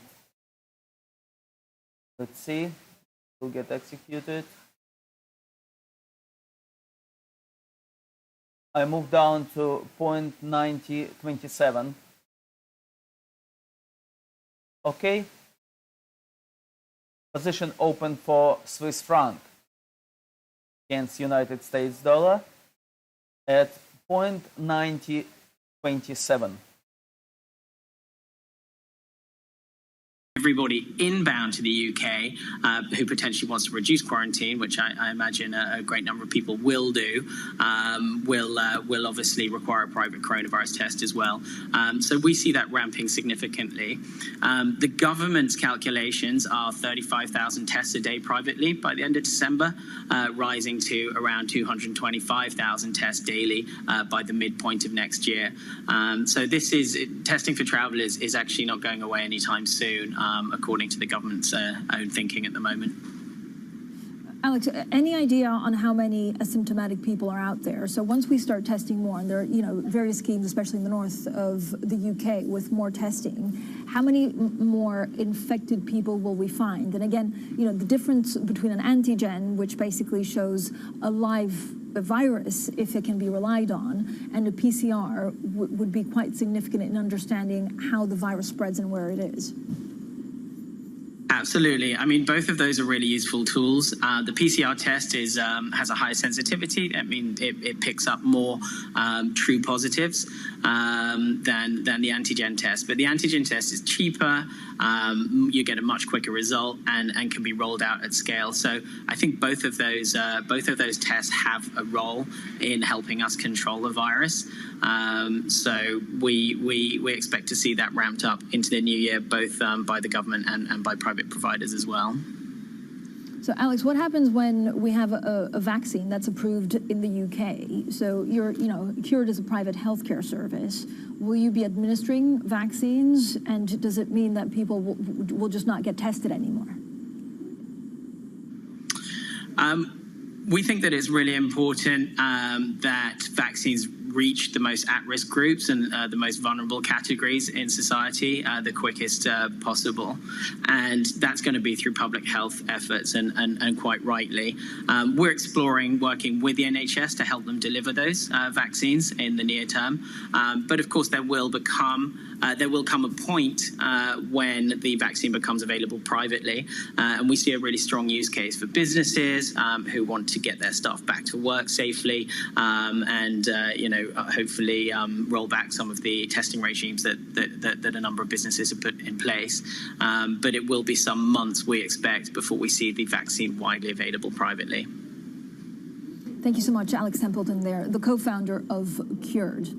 Now, S&P Global is in advanced talks by IHS Markit. The deal values the latter company at $44 billion, making it the second biggest in the year. Joining us now for more is our reporter, Joe Easton. Joe, first of all, this is one of the biggest deals, certainly of the year. What does this deal mean for the financial industry? Yes, good morning. So it's really going to be a transformative deal for the sector. It's obviously the second big deal that we've seen in the industry following LSE and Refinitiv, which we're still waiting to be approved. But if you look at what these companies do, both IHS and S&P, obviously they're most known for their index businesses. So S&P, obviously the equity side, and IHS Markit with the PMIs that we get every month. But behind that, they've got huge data and infrastructure businesses between them. So there's a lot more to it than just the main indices that we know them for. And this is data and information that's used by the entire sector. It really looks like it's quite a defensive move, really, given the LSE Refinitiv deal that I mentioned. That's going to create this huge powerhouse. So it's kind of them looking to regain some sort of more of a balance in the industry, given that LSE is going to have this huge scope across both data and execution once this deal is approved, if it is approved by the European Union. Joe, how difficult will it be for the transaction to get antitrust approval?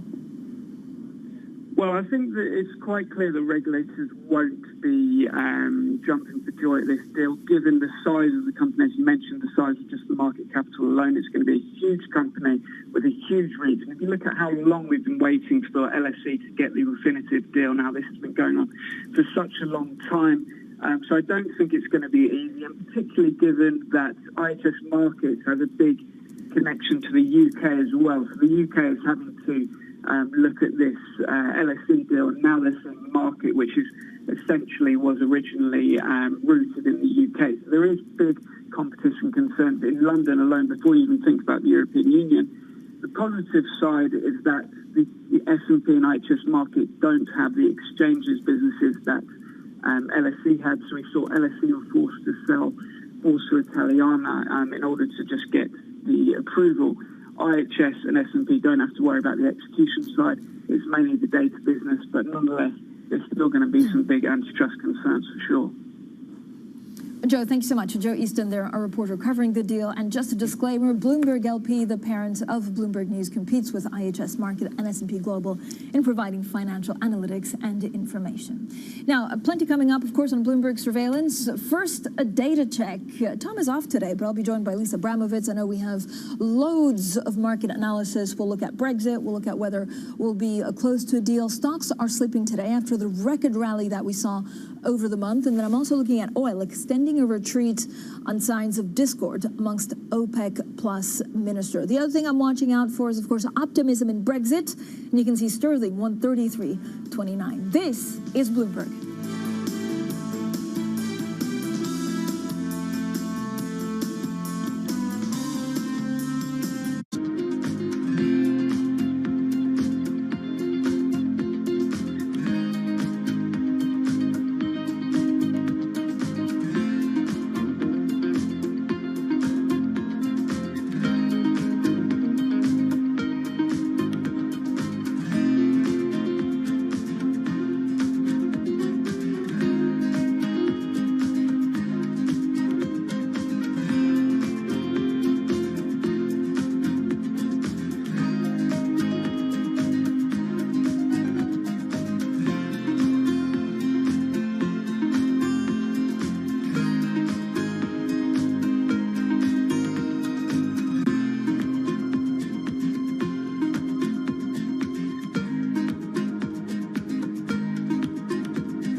another day of risk off across the financial markets. We bring you special coverage of all the price action and implications here on Bloomberg Television.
Euphoria fades. A panel of ministers failed to reach an agreement on extending cuts before the week's OPEC Plus meetings.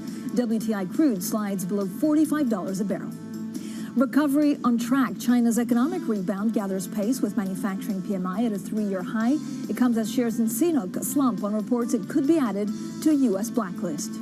And bone of contention, UK Foreign Secretary Dominic Raab says there is a Brexit deal to be done, potentially within days. But he says both sides must continue working in good faith on all important fishing rights. Well, good morning, everyone, and welcome to Bloomberg Surveillance. I'm Francine Lacqua here in London. Lisa Abramovich stepping in for Tom Keene in New York. Lisa, it's great to have you on Surveillance this morning. We look at the markets. I can't believe tomorrow actually is December the 1st. So we look at the pretty incredible rally that we've seen so far, and we look at Brexit and OPEC Plus back at the forefront. Yeah, it's really an agonizing time for people as they look at markets, given how much we've rallied from here. I will say, Francine, I do hear that Tom Keene is still brining his turkey, so we'll try to fill in the space as he expresses his culinary abilities, Fran. Yeah, I thought he actually stopped brining because it was going to be too salty and just focused on omelets. But we will get clarification on what exactly he's working on. Yeah, let's get straight to the Bloomberg First Word News in New York City. Here's Ritika Gupta. Hi, Ritika. Morning, Francine, Lisa. S&P Global is on the verge of a giant deal in the financial information industry. Bloomberg has learned the company is in advanced talks to buy IHS Markit for about $44 billion. An agreement could be announced as soon as today. The tie-up would be the year's second biggest deal.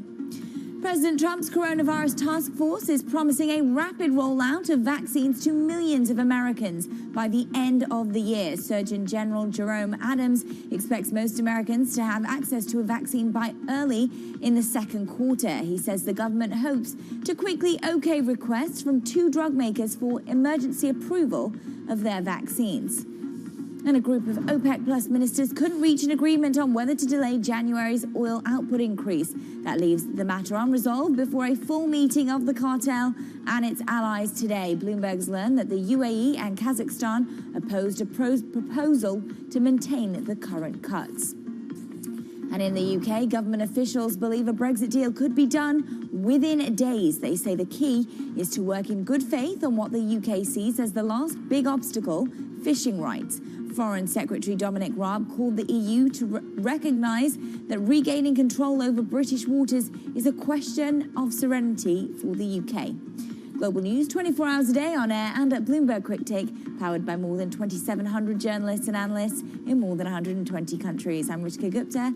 This is Bloomberg. Francine. Ritika, thank you so much. Now, the focus, of course, is firmly on oil. The focus is also on what's going on with the pound, given the Brexit negotiations. At least I know it's one day we're doing fine in Brexit. The other is, wait, fishing. We possibly cannot agree on who needs to fish what. So there's a bit of backwards and forwards. But today, a bit of optimism creeping in. You see sterling at 133.30. Overall, European stocks are pretty much steady. It is the last day of the month after this record-breaking rally in global equity markets. Oil extending a retreat on signs of discord amongst OPEC Plus minister. And then I'm still on Portuguese 10-year yield watch. They're nearing zero, but they still haven't touched zero, Lisa. Yeah, well, I will say, talking about the fisheries and the back and forth, it seems like everything is back and forth when it comes to Brexit. With the S&P 500, it's not back and forth, it's just forth. You can't keep a good market down. It's down now just 0.4% after really being down much more earlier. This comes after a record-breaking rally for financials and energy shares for the month of November. Let's skip over oil. You just touched on that. I will say 10-year yields also initially were falling, now are rising just slightly, 0.84%. Still notable, though, that those yields have not increased in tandem with the rally that we have seen in equities. And copper, I wanted to point this out. Copper is actually at the highest level right now, Francine, since 2013. This is both on an inflationary bet, but also on a bet that the Biden cabinet will put a greater emphasis on green technologies, which will increase investment in metals such as copper, Francine.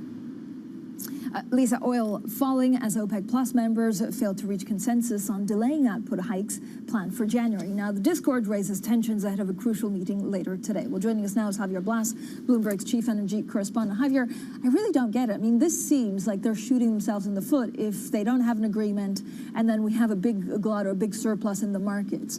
You know, is it the politics above common sense? Francine, you are absolutely right that OPEC is always at risk of shooting itself in the foot after it has done a fantastic job on recovering the oil market and actually bringing a lot of volumes out of the market. Now they need to decide whether a production increase that is scheduled for the 1st of January goes ahead or not.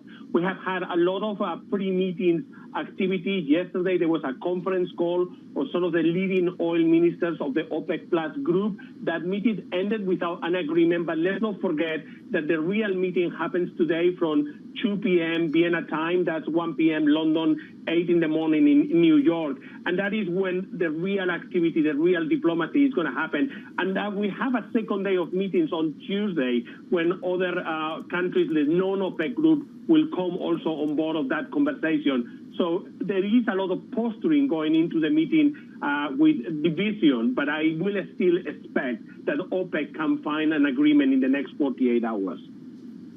And so how would they find this cohesion, Javier? Would it be really Saudi Arabia trying to pull all sides together? I know there are some splits by countries that in the past were very close and even allies. Well, probably it's going to require a bit of OPEC diplomacy, and probably it will result on a fudge. We are not going to get probably the clean deal that the market was looking only a week ago. That was a 3-month delay. That may be a bit more complicated. There are different proposals that delegates are floating in part to test what is the reaction of the market. But it seems that there is enough self-interest of everyone within OPEC. They know what the risk of failure is because the pandemic has not ended, the vaccines have not yet been distributed, and the demand is still shaky, and there is a lot of lockdowns. I mean, look at Vienna, the city that usually hosts the OPEC conferences. It's on lockdown. The Ringstrasse, where a lot of the activity in the hotels around the famous Viennese Boulevard happen, is effectively empty today. And that means that OPEC is going to be very cautious, and I think that there is a lot of self-interest to find some kind of compromise over the next 48 hours. So, Javier, where are the lines here? Where are the alliances? Who wants the OPEC cuts that have been proposed, and who's against them? Well, interestingly, Russia and Saudi Arabia, which have been in different camps through the year, are very much aligned this time. And that's one of the reasons I think that a deal will happen, because you have the two most powerful members of the OPEC Plus alliance together in seeking a delay. That's Russia and Saudi Arabia. Who is resisting the delay? Well, you have Iraq, you have Kazakhstan, and you have the United Arab Emirates, although the UAE is saying that it has not an official position, but effectively is acting also as a blocking element.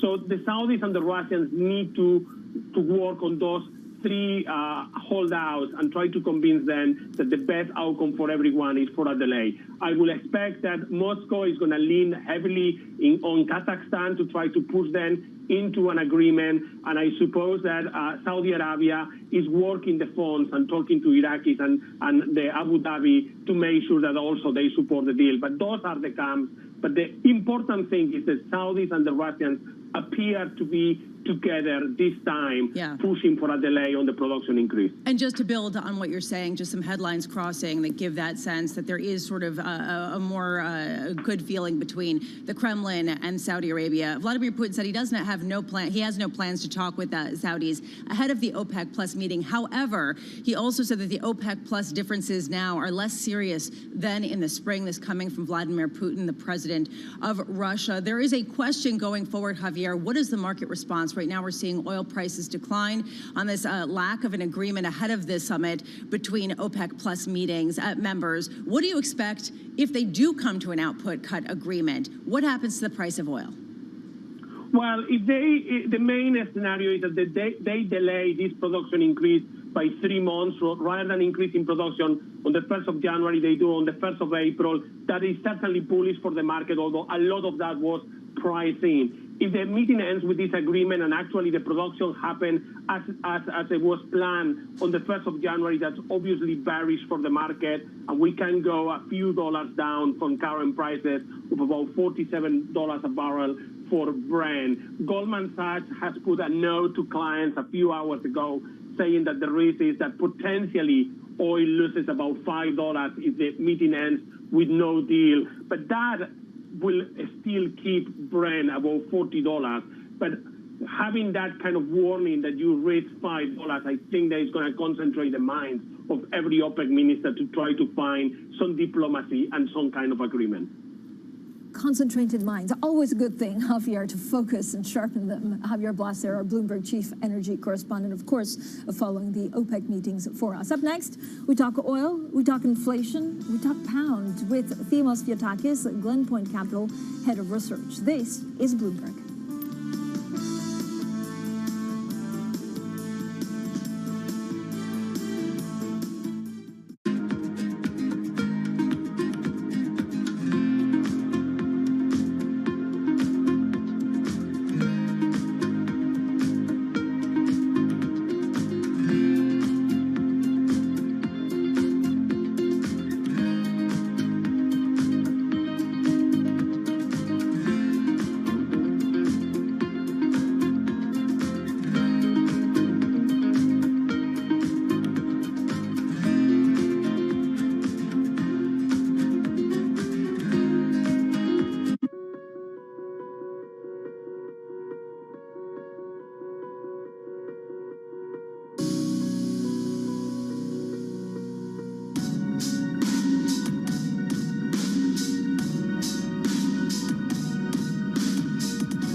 Surveillance. I'm Lisa Abramowitz in New York, filling in for Tom Keene. Francine Lacroix in London. There is a question heading into December after a record-breaking November. How do you position? Have we really reached an inflection point with this rotation into cyclicals, away from big tech, this bet on a reflationary economy post-COVID? Joining us now, Themis Fiotakis, Glen Point Capital Head of Research. Glenn, Themis, can you give us a sense of what you're seeing right now? When you look out, you see this incredible rotation, these records printed across the board globally on riskier assets in the heels of a number of positive vaccine developments. Are you buying this rally, or do you think that this is a head fake yet again?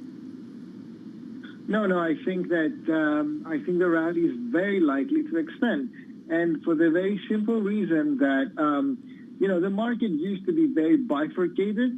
You used to have companies that have enormous structural stories. They're growing really fast.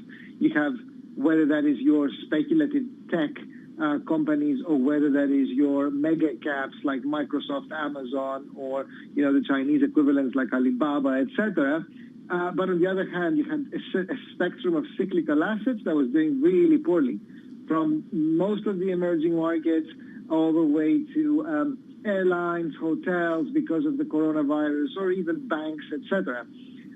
While the vaccine may have been more priced in some sectors than others, like banks, for instance, for a vast majority of cyclical assets, this thing is still underpriced. You still can see airlines or hotels or hospitality or a number of cyclical sectors moving up 20 to 30%.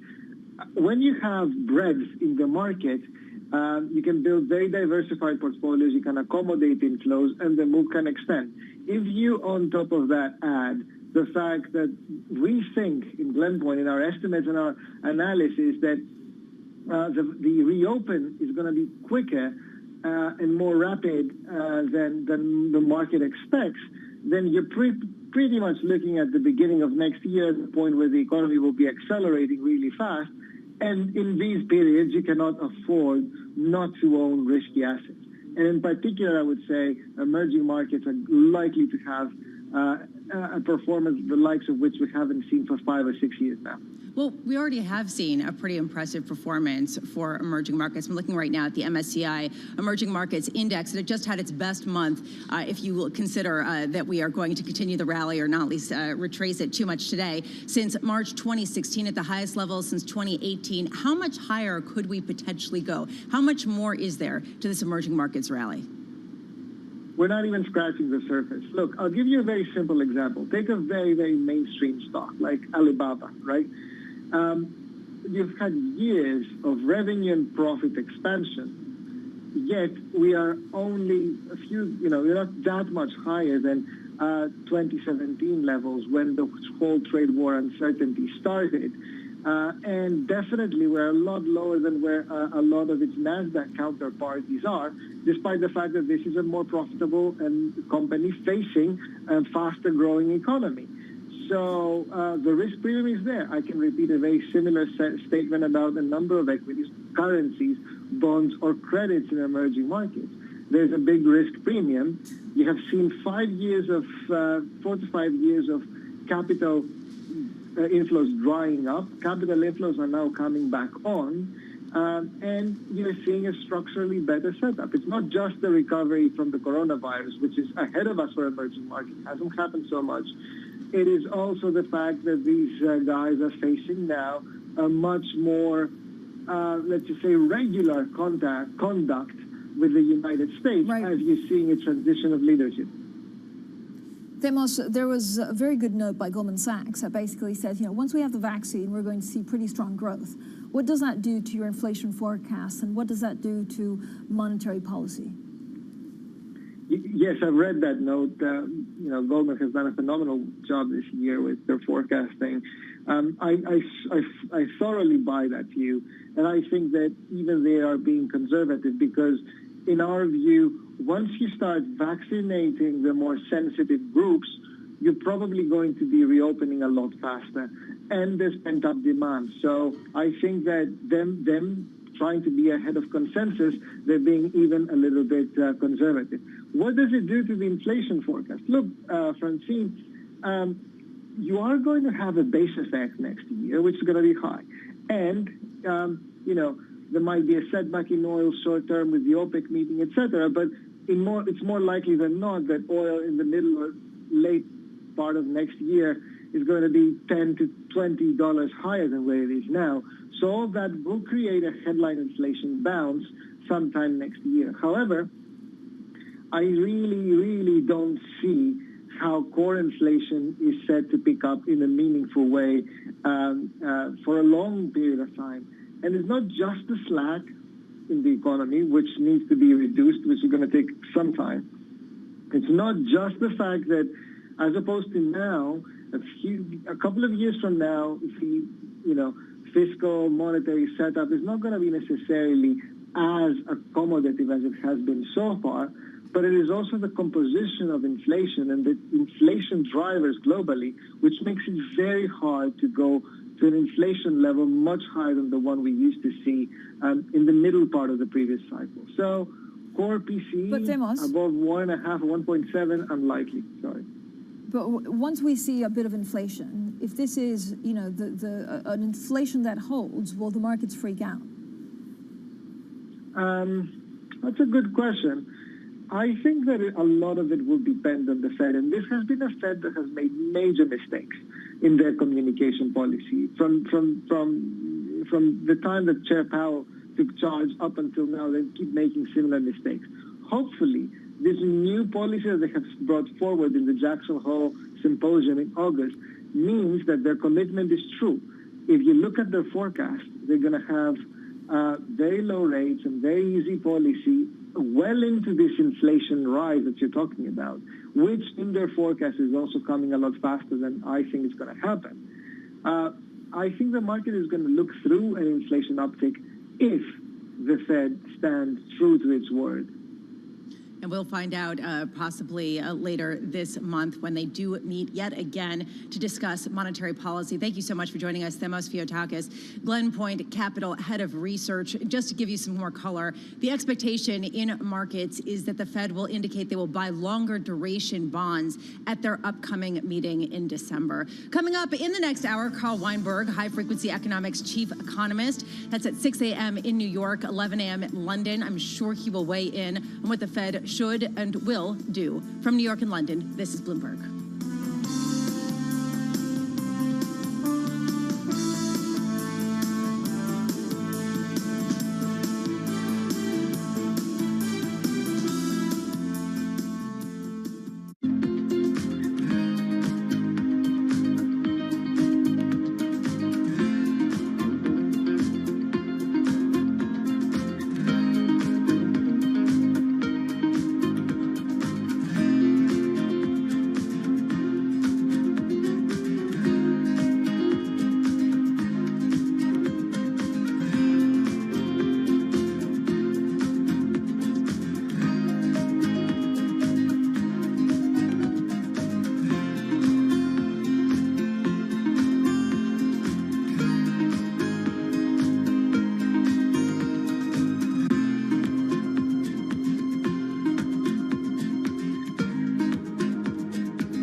We have some good news in terms of vaccines and a chance to overcome the health crisis, but we are not there yet. We need the fiscal stimulus, and we need it relatively quickly, because I can see where the second wave's coming. You can see consumer spending beginning to get impacted again. What we need surveillance to be stronger. We need public health measures, because you have no other way at the beginning. This is your best weapon, and you need to use it well. The good news is that both the vaccines and the therapeutics, in particular the antibodies, are coming along and will start to bring that number way down. We don't just need more investment in public health. we must also rethink how we value health. I do believe a targeted fiscal stimulus is going to be in order to really begin a more equalized economy.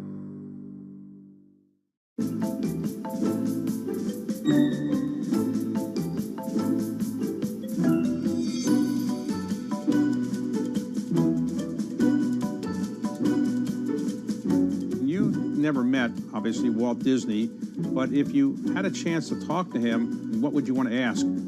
Obviously, probably the number one question would be, how am I doing? You know?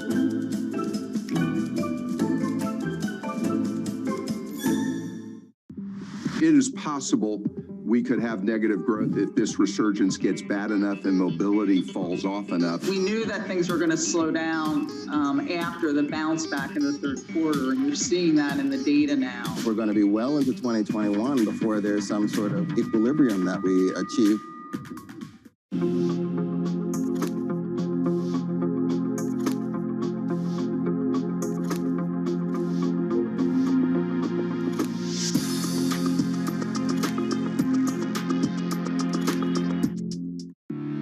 We explore the trends, investments, and competition of the European ETF industry. Join us on Bloomberg ETF IQ Europe.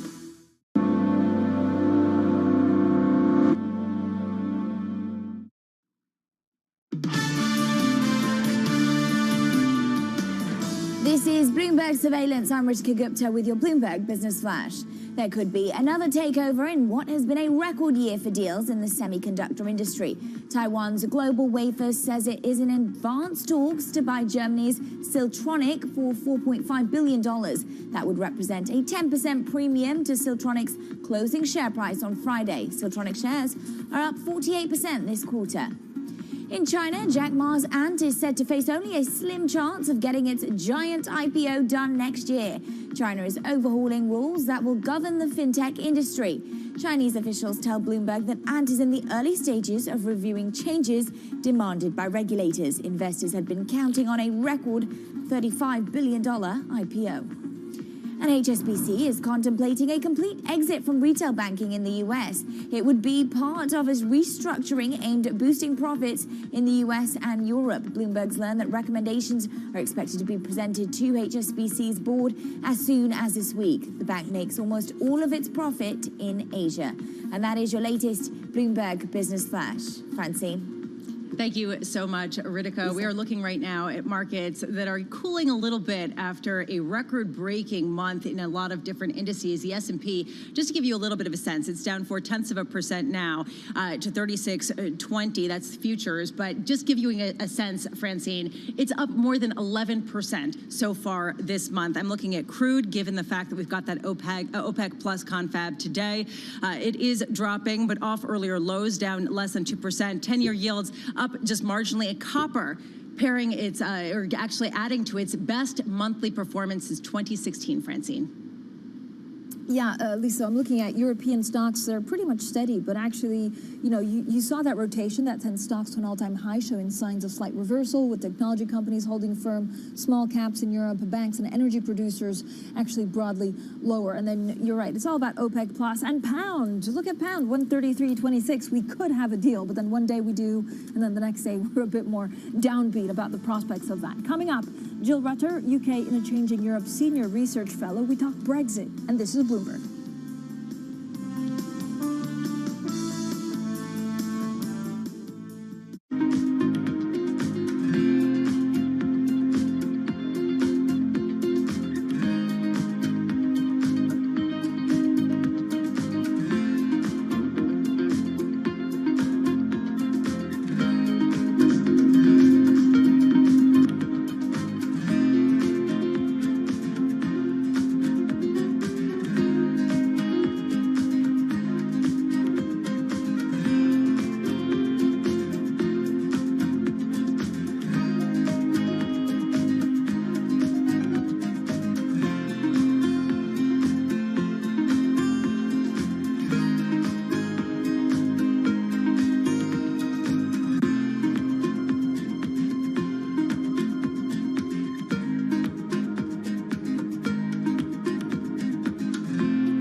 So the reason we're interested in Post Office Rock is just the extreme nature of the erosion that is ongoing here.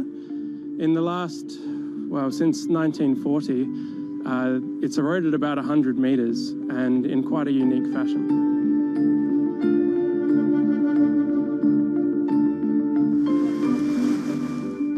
By having a map of the seafloor and hopefully being able to capture some movement in these transverse dunes, we'll be able to see after the erosion where the sand is going and why it is not replenishing the coast as sometimes and most often happens.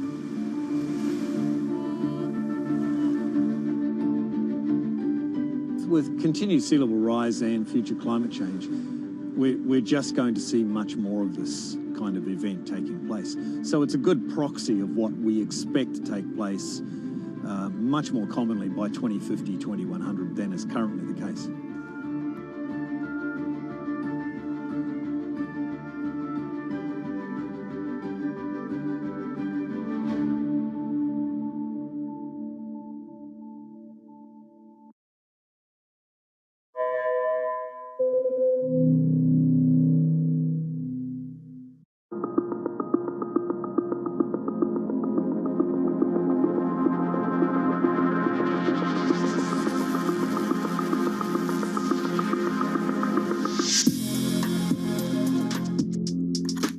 Market that over the past few weeks has made it clear it wants to go higher. It got a little spooked by the idea that geopolitical tensions are rising.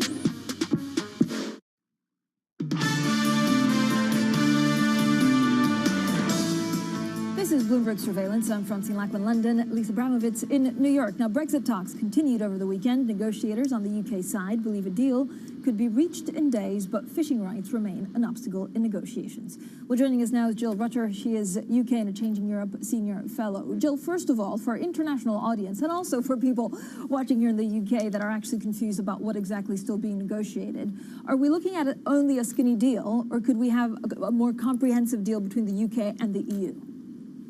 It'll be comprehensive in terms of coverage if there is a deal. So it'll, not just be about trade. It's also possibly about security cooperation, aviation, transport, lots of other things in there. So in that sense, it'd be quite wide-ranging. But in terms of what we used to call a sort of deep deal with the EU, so something that implied very good market access to the EU in return for a lot of UK regulatory alignment with the EU, that's something that this government has not been interested in.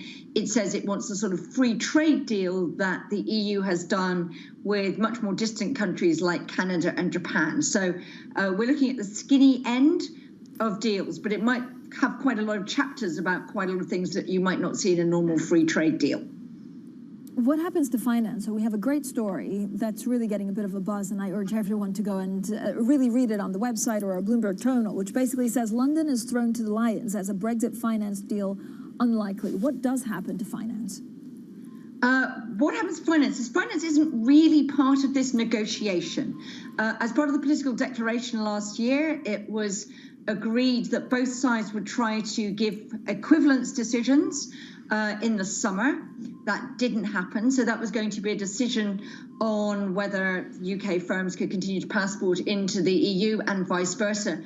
The UK has made its decision on the EU. The Chancellor of the Exchequer, our Treasury Secretary, Finance Minister, made his decision to give EU firms access a couple of weeks back. We're still waiting on that decision from the EU.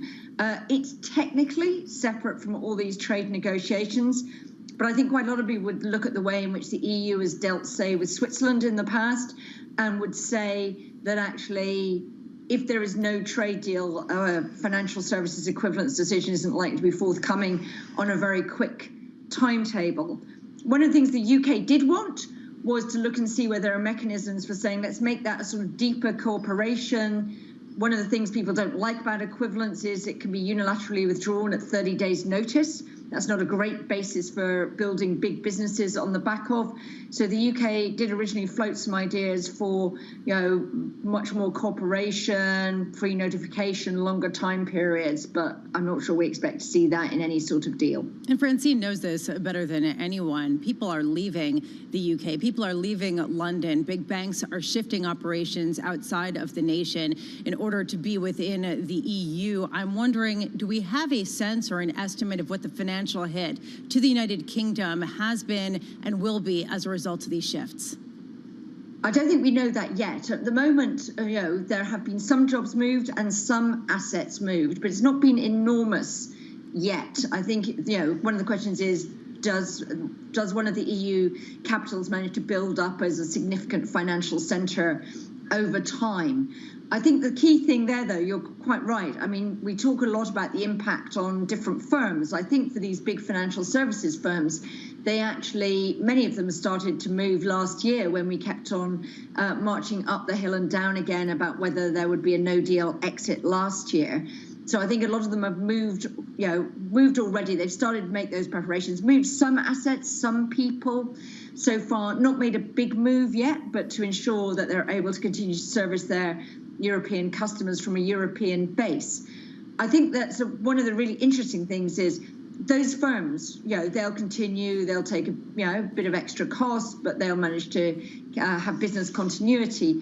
The big loser is the British economy, both in terms of GDP, but also the financial services sector. Sort of 8% of the British economy is a big contributor to tax revenues. It is a very high value-adding, very highly taxed sector, even if some people might like to tax it a bit more. And I think that's a potential risk for the government down the line if a lot of that business transfers over to the continent, a lot more than we've seen so far. And this actually comes at a really complicated time given the pandemic and the financial requirements to try to uphold the economy and push it forward out of this hole. Do you have a sense of how the Brexit negotiations are being complicated or complicating the pandemic response, basically these two massive issues hitting at the same time?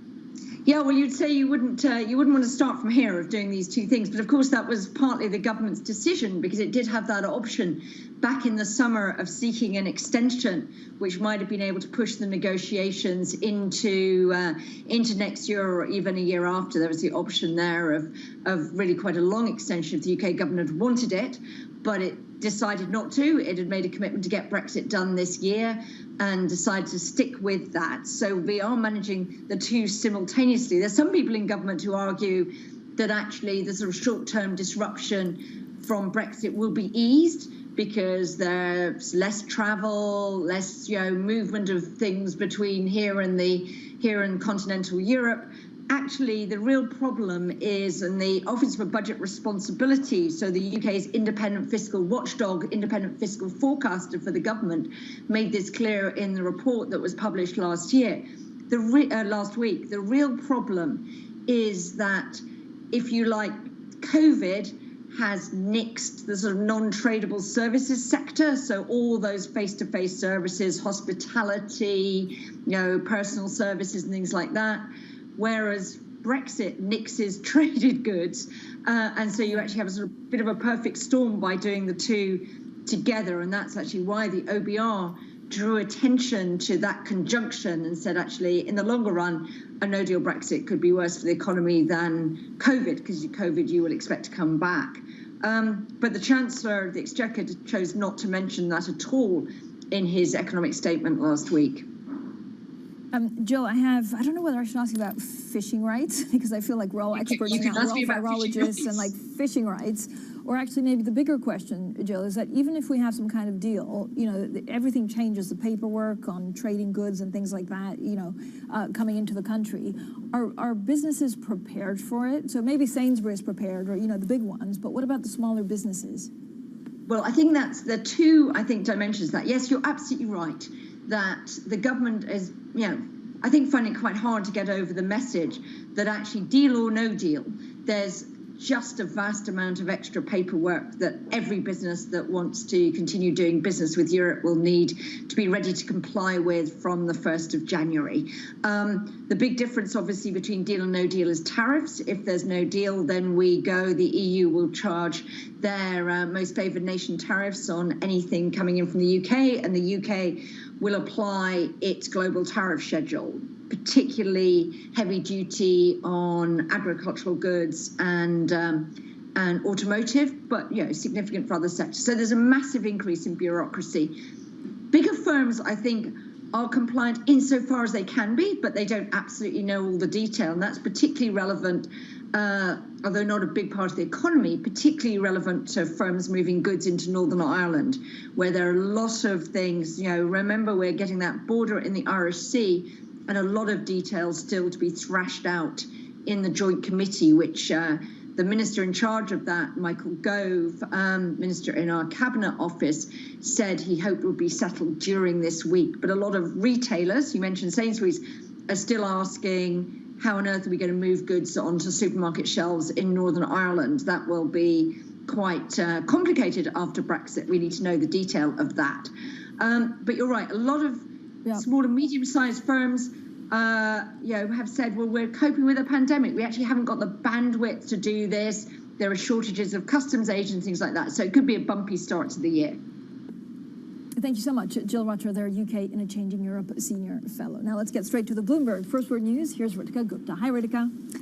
Hi, Francine. It would take the biggest takeover this year. Bloomberg's learned that S&P Global is in advanced talks to buy IHS Markit. The price? $44 billion. A takeover would combine two of the Wall Street's biggest data providers. An announcement could come today. Bloomberg's learned that Joe Biden will name longtime Democratic policy staffer Neera Tanden to be his budget chief. Senate Republicans could block the nomination because they see her as too progressive. Meanwhile, the president has named a senior communications team that's made up entirely of women, including White House Press Secretary Jen Psaki. The third largest oil company in China reportedly will be named to a U.S. blacklist. According to Reuters, CNOOC is among 4 companies to be added to a list of firms controlled or owned by the Chinese military. That could lead to major outflows if U.S. investors divest. And Iran is vowing not to, quote, to fall into the trap of scrapping any future talks with the Biden administration. The Iranian government posted a statement 2 days after the assassination of a top nuclear scientist. Iran has blamed Israel. Joe Biden has made it clear that the U.S. would rejoin the Obama-era nuclear accord if Tehran also returns to full compliance. Global News 24 hours a day on air and at Bloomberg Quick Take, powered by more than 2,700 journalists and analysts in more than 120 countries. I'm Ritika Gupta. This is Bloomberg. Francine, Lisa. Ritika, thank you so much. Now, up next, we talk U.S. politics. We talk about, of course, the Trump administration, the Biden administration, and all of that, the transition. Up next, Lou Lukens, Signum Global Advisors Senior Partner. This is Bloomberg.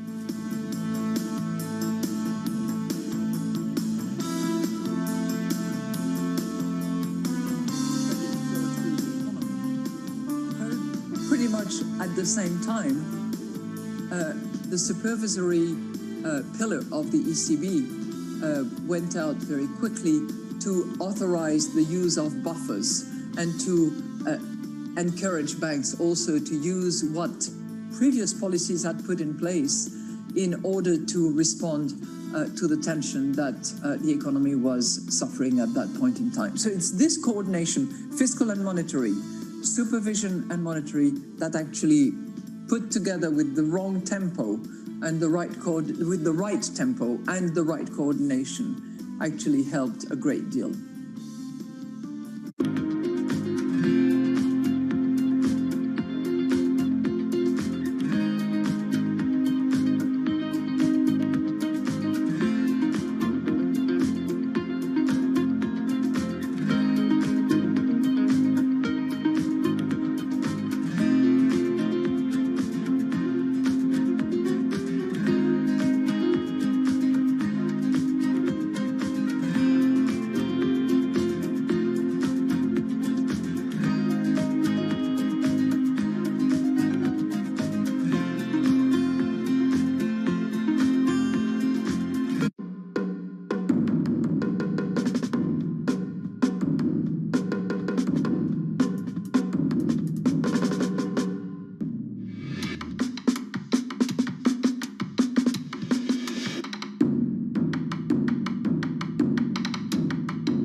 I'm David Weston. Bloomberg Television is reinventing one of the most iconic brands in financial television for a new audience. Join me to see the news program for the clever investor. This is Bloomberg Wall Street Week.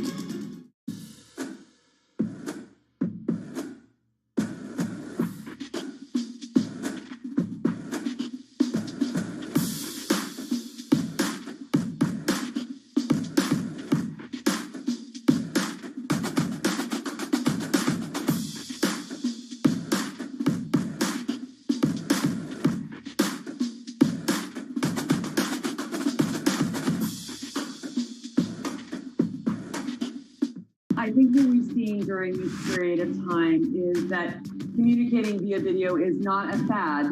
We are using it in all aspects of our lives, for work, for learning, for communicating, for staying in touch.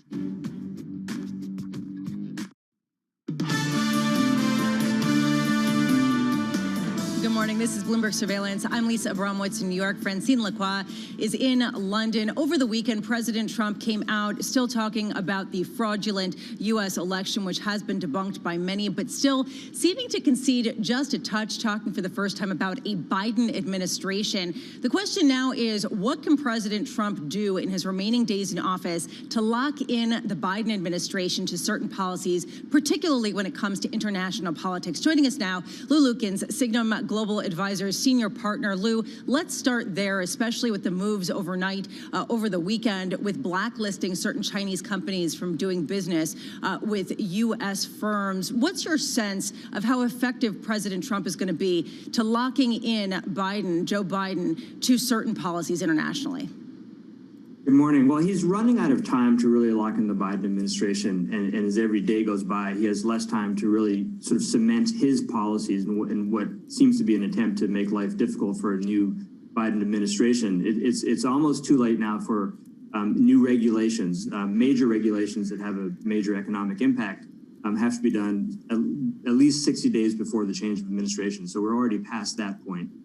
He can do some things on the edges and things like blacklisting Chinese companies, but all of that is relatively easy for Joe Biden to undo. It creates work and busy work that he probably doesn't need to deal with or want to deal with in his first couple of weeks, but it's not impossible to undo these things. All right, Lou, but then we also did get some signals out of the Biden administration as to what their agenda will be based on the cabinet picks, based on some of the appointments that he publicized over the weekend. Do you have a sense of which of President Trump's policies Joe Biden would be most likely to continue in his administration?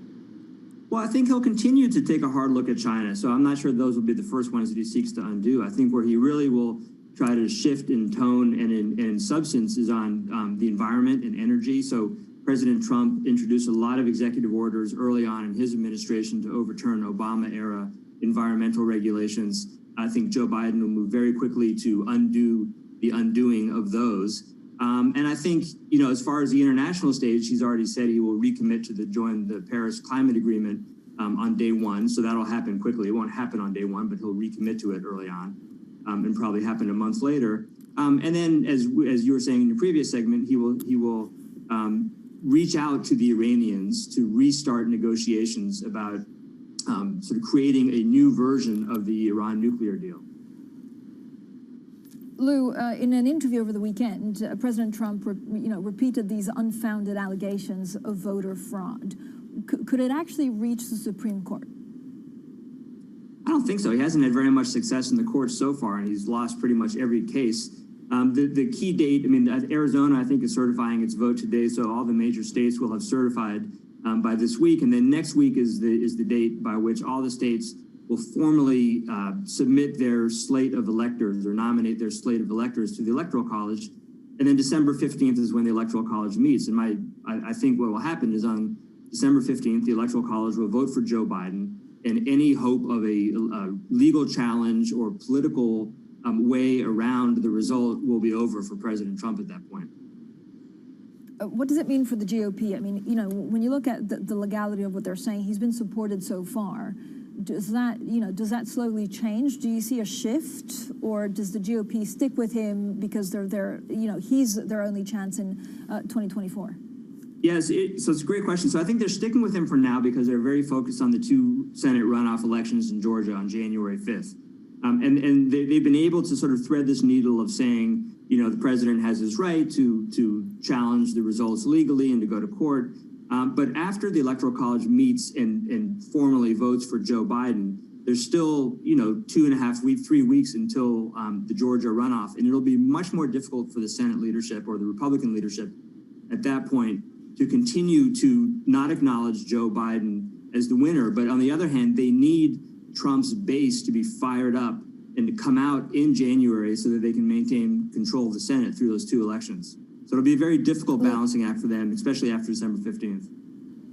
Lou, thank you so much. Lou Lukens there, Signum Global Advisors Senior Partner. Now, coming up in the next hour, John Stylidis, Trilogy Advisors Geopolitical Strategist. So we'll talk about China. We'll also talk about the relationship between the U.S. and Russia. That's 6:30 a.m. in New York, 11:30 a.m. in London, and this is Bloomberg.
Que esses governantes dirigem esse país pensando só naqueles que já têm muito e já têm demais.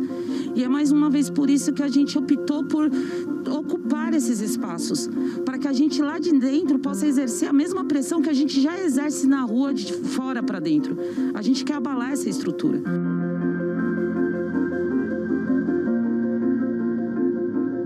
Eu tenho muita esperança, tenho muita fé em Deus que aqui a gente ainda vamos conseguir a nossa moradia digna, a nossa casinha para, ao menos nos últimos dias de vida, se vender numa casa.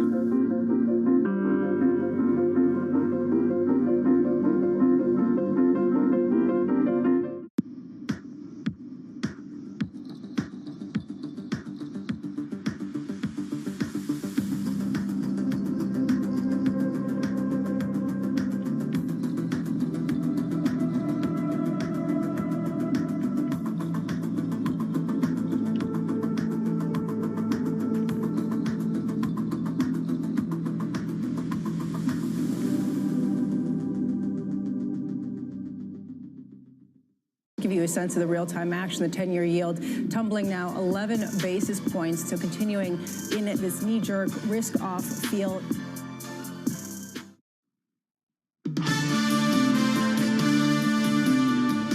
This is Bloomberg Surveillance. I'm Ritika Gupta with your Bloomberg Business Flash.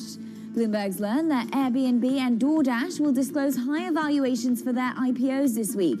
Both companies are starting their roadshows. Airbnb is targeting a range of $30 to $33 billion. Meanwhile, DoorDash plans a range of around $25 to $28 billion. Both companies are looking to go public before the end of the year. JP Morgan warns that the drop in Bitcoin may have further to go. The largest cryptocurrency fell up to 14% last Thursday, not long after nearing its highest level ever. JP Morgan says the recent tumble cleared out what the bank called speculative froth. The bank says momentum traders likely played a big role in that decline. Lloyds has named the head of HSBC's Wealth and Personal Banking Unit to be its new CEO. Charlie Nunn will replace Antonio Horta Osorio, who's expected to leave the British bank next June. Nunn has been one of the HSBC executives working on a strategic overhaul. And that is your latest Bloomberg Business Flash. Francine. Ritika, thank you so much. Now, ABN AMRO is cutting about 2,800 jobs over the next 4 years as it retreats from large parts of its investment bank. The company is targeting as much as 4.7 billion euros in cost cuts as it scales back its international presence. Well, ABN AMRO's CFO, Clifford Abrahams, spoke to us a bit earlier. That 15% represents our plan on roles reduction through 2024. So it's 4 years, and it's a material amount contributing to the 700 million of cost savings, but it's roughly what we've executed over the past few years, and we'll do it steadily over time through natural attrition. We'll retrain our staff, so it won't be all at once. It will be steady, considered, and deliberate. Clifford, good morning to you. Steady, deliberate, and considered. Which portions of the business are going to bear the biggest job losses? Will it be the retail branch network? And if so, what portion? Or on the corporate investment banking side? How does it split down? It will be our cost savings, and consequently our role reductions will be across the business. We have quite a small branch network in the Netherlands, a little over 100 branches. So a lot of that branch reduction has happened, and we expect to bring that down steadily over time. So no figures there regarding branches. As you know, we announced that we would wind down our corporate bank outside Europe earlier this year, and that's a part of that 15%. We're also digitizing a lot of the processes within the bank, and that will have an effect on roles as well. But we'll be creating roles, as I indicated earlier, in respect of growth segments that we see in our business. So we will use technology to deliver convenient banking daily services, and increasingly we'll apply our people to helping our clients solve their financial problems. Clifford, you guys have promised to come with a capital update, but to this morning you have the same targets for the dividend. Why is it unchanged? No, we have given our capital framework, and we're announcing our payout ratio will be 50% of earnings. We've also indicated the level of capital that we're targeting, 13% Basel IV, and we'll consider buybacks when we're in excess of 15%. So we've given clarity around our capital framework when we're able to resume dividends. As you know, the ECB has a recommendation that banks in Europe don't pay dividends right now, and we'll clearly comply with that. But over time, as that's lifted and conditions improve, we want to give clarity on dividends and possible buybacks and our approach to that, and that's what we're doing today. Well, that was ABN AMRO's CFO, Clifford Abrahams, speaking to Manus and Anne-Marie a bit earlier on. Now, we continue monitoring the webinar of the ECB President, Christine Lagarde. She speaks at the European Policy Center Forum. I know Madame Lagarde on Fighting Forum doing a number of these webinars, saying that Europe must do better for job-providing equity finance. She also says that debt must be stabilized at some point, but not now. And she continues, of course, talking about fiscal policy, saying it is critically important when services get hit. Up next, we'll have a full roundup of Brexit, the markets, and U.S. politics. That's one contribution which I hope we can put in place.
This is Bloomberg Best, your weekly review of the most important business news, analysis, and interviews from Bloomberg Television around the world. Ken Burns, welcome to Bloomberg Big Decisions. We have always been a mixture of things. We are always stronger for that mixture. Growth is a way to stay competitive, delight more and more consumers.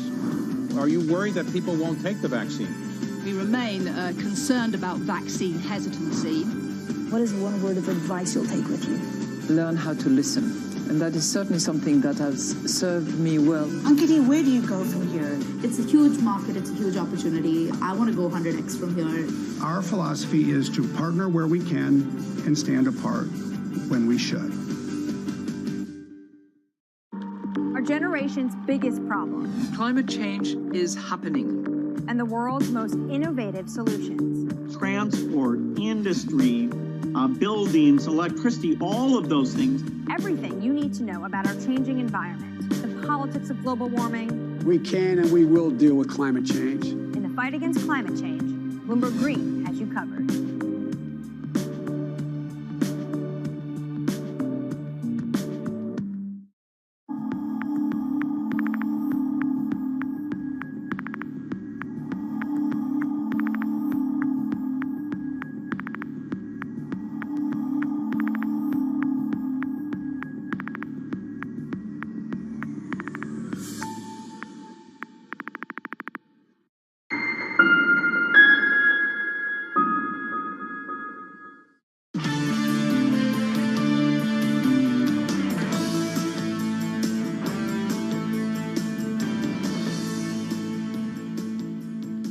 Oil's euphoria fades. A panel of ministers failed to reach an agreement on extending cuts before this week's OPEC Plus meetings.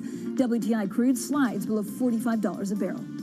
Recovery on track. China's economic rebound gathers pace with manufacturing PMI at a 3-year high. It comes as shares in CNOOC slump on reports it could be added to a U.S. blacklist. And bone of contention, the UK Foreign Secretary Dominic Raab says there is a Brexit deal to be done, potentially within days, but he says both sides must continue working in good faith on all-important fishing rights. Well, good morning, everyone, and welcome to Bloomberg Surveillance. I'm Francine Lack in London. Lisa Abramovitz is stepping in for Tom Keene, still struggling with the beast or not. We're not sure where Tom is, but he's having a couple of days of well-deserved rest. Lisa, the focus is firmly on the markets. I cannot believe tomorrow is December, and then we look at Brexit and the transition in the U.S. And really, honestly, Francine, really what sticks out to me, November, such a superlative month. You could just take a look at one record after the other. Dow Jones, best record, best month ever. The Russell 2000, best month ever. We got that positive vaccine news. We also got a sense of what else we were going to possibly be seeing post-pandemic, Francine. Lisa, we're also just getting some breaking news now. Of course, we have been talking about it all day. S&P Global to buy IHS Markit, and we now see it official. So we understand that they will merge in this all-stock transaction. It values, as expected, IHS Markit at around $44 billion. And the IHS stock will be exchanged for a ratio of 0.2838 shares of S&P. Now, I know we've been talking about it quite extensively. It is one of the largest, actually, M&A transactions of the year, and it would create the wave of consolidation amongst biggest data providers. Of course, a quick disclaimer, Bloomberg LP is also a data provider, so that's just the latest that we're seeing for IHS Markit, but we've been talking about it all day, and for the moment, we understand that it has actually been confirmed. So we'll have plenty more, of course, on that transaction. Now let's get straight to the Bloomberg First Word News. Here's Ritika Gupta. Hi, Ritika. Hi, Francine. Well, sticking with that news on S&P Global and its talks being confirmed for IHS Markit for $44 billion, an agreement just been announced. The tie-up would create the year's second biggest deal. Now, President Trump's coronavirus task force is promising a rapid rollout of vaccines to millions of Americans by the end of the year. Surgeon General Jerome Adams expects most Americans to have access to a vaccine by early in the second quarter. He says the government hopes to quickly okay requests from 2 drug makers for emergency approval of their vaccines. A group of OPEC Plus ministers couldn't reach an agreement on whether to delay January's oil output increase. That leaves the matter unresolved before a full meeting of the cartel and its allies today. Bloomberg's learned that the UAE and Kazakhstan oppose a proposal to maintain the current cuts. In the UK, government officials believe a Brexit deal could be done within days. They say the key is to work in good faith on what the UK sees as the last big obstacle, fishing rights. Foreign Secretary Dominic Raab called on the EU to recognise that regaining control over British waters is a question of serenity for the UK. Global News 24 hours a day on air and on Bloomberg Quick Take, powered by more than 2,700 journalists and analysts in more than 120 countries. I'm Ritika Gupta. This is Bloomberg. Francine, Lisa.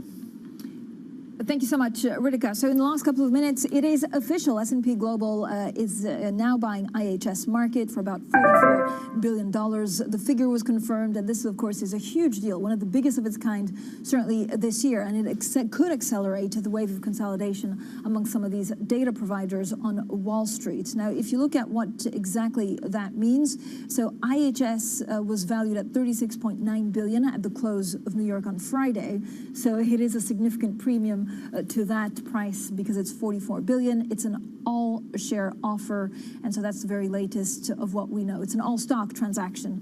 That is according to filings by S&P Global and IHS Markit. Now, onto the market, and let's have a look at what the data is telling us. It is the last day of trading in November. What a rally we've had. Lisa and I have been talking about it all morning. It was pretty significant rotation, and if you look at today, especially here in Europe, stocks are pretty much steady on the last day of the month after this record-breaking rally. Oil extending a retreat on signs of discord amongst OPEC plus ministers. And if you look at the rotation that sent stocks to an all-time high, showing signs of a slight reversal. And today it's really technology companies holding firm, with small caps, banks, and energy producers broadly lower. And positive news of Brexit and sterling 133.30. Lisa. Yeah, and Francine, just to sort of build on that idea that you're talking about, that reflationary trade taking a bit of a pause today, seeing a bit of a cooling down with the S&P futures down at 0.3%, pairing some of the losses earlier in the day, but still coming after an 11% rally so far in the month of November. Crude, as you were talking about, off a little bit, but off the earlier lows. 10-year yield just creeping up a little bit, but Francine, we've been talking about this again and again, the fact that the bonds are not confirming the reflationary positive story that we're seeing in stocks. You're still seeing a 10-year yield well below 1%, 0.8438%. Tom Keene, I have you covered out to 4 digits. And copper, I really just can't emphasize enough, the best month since 2016 to the highest levels in 7 years. We are looking at copper futures up 1.5%, building on this month's incredible rally, Francine. Yeah, incredible rally. Tom Keene, do you see? That's why we drafted Lisa, because she's not only, as good, but better, Tom Keene. I hope you're listening so that you realize. I got my bow ties. There you go. About the U.S. election, President Trump signaled his legal options to overturn his election defeat may be running out in a Fox interview over the weekend. Meanwhile, President-elect Joe Biden has named his senior communications team comprised of all women. Well, joining us now is our Bloomberg Chief Content Officer. He's Marty Schenker. He's also a Washington veteran. Marty, great to have you today. When you look at, that interview that President Trump gave, he still, said again these unfounded election allegations that there was fraud, but mentioned that it probably won't go to the Supreme Court. So is there now a sense of defeat in the White House?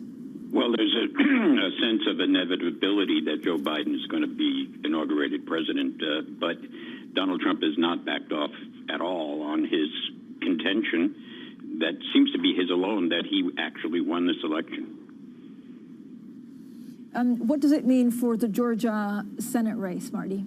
Well, it's pretty interesting because there are a lot of political analysts out there who say that Donald Trump's charges of fraud will depress the vote, that his followers will just simply not come out because what's the point if it's a fraudulent process? And it could have an impact on those key Senate races in Georgia. In the meantime, we're getting a briefing, the first briefing, presidential security briefing for Joe Biden and Kamala Harris today. Marty, how important is that? I think it's incredibly important, especially in the context of the assassination of the nuclear scientist in Iran over the weekend, because they will, if the U.S. intelligence knows what happened, Joe Biden and Kamala Harris will know it as well. And how they react to that is going to be extremely interesting in a month's time. Is there a sense, Marty, that the inevitability that we're hearing from President Trump, to use your word, is going to smooth the transition to the Biden administration when it comes to the COVID response, as well as other issues? There was a lot of concern that that would be a pretty rocky transition earlier in the month. Yeah, you know, it's interesting. The reporting we're getting from the Biden camp, and actually Biden's folks have said it out loud, that they're getting excellent cooperation from the agencies now that the GSA has confirmed Biden's victory. So I think, it may have some impact on the White House, but the other agencies apparently are cooperating fully with the Biden transition team. Marty, what more can President Trump do in the meantime to be obstructive to the Biden administration? There were a number of things today with China and putting a number of companies on a blacklist. Is he going to go further? Well, that's a pretty interesting question, especially one of the things that occurred to me with the IHS S&P merger this morning. Did they push this through to make sure it does not get a scrutiny from the Biden legal team? And on antitrust grounds. So, there are many decisions that they can make, regulatory and, statutory, that could impair Biden's ability to pursue his agenda. So any tips on what else, the Trump administration could be looking at? They still have, a month and a bit left. Well, one of the things that I think everybody's speculating about is the presidential use of pardons. I mean, he pardoned Mike Flynn, and the question is, who else is he going to pardon on the way out? It could be very few or it could be many. And I think there's a lot of interest in how he's going to use that. Marty, we also got a lot of insight over the weekend as to who Joe Biden is going to surround himself by, his cabinet picks, some of the other appointees. Who stands out to you? We spoke a lot about Janet Yellen last week as the potential Treasury Secretary. Are there others that we really should pay attention to as formative when it comes to policy? Well, I think that the selection of Ms. Rouse as the Council of Economic Advisors is pretty interesting. She's I believe, a Princeton economist, and she is known for her views on income inequality. And I think that is going to be something that the progressives in the Democratic Party are certainly going to keep an eye on. Marty Schenker, before we let you go, what are you going to do with all your leftover turkey? It's in the freezer, yeah. And if you want to come up, I'll be happy to share it with you. All right, I'll take a COVID test ahead of time. Bloomberg Chief Content Officer Marty Schenker, thank you so much for that. Coming up today, Gary Cohn, former National Economic Council Director, will be joining at 5:30 p.m. in New York, 10:30 p.m. in London. It will be a fascinating, wide-ranging conversation, especially in light of Joe Biden's picks, as well as Bitcoin, which I know he's weighed in on. From New York and London, this is Bloomberg.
It's really a reminder, isn't it, just how sensitive the markets are to any commentary about trade. We did see some pressure on the yuan, we did see some pressure on the futures. That is now being reversed. I am David Weston. Bloomberg Television is reinventing one of the most iconic brands in financial television for a new audience. Join me to see the news program for the clever investor. This is Bloomberg Wall Street Week.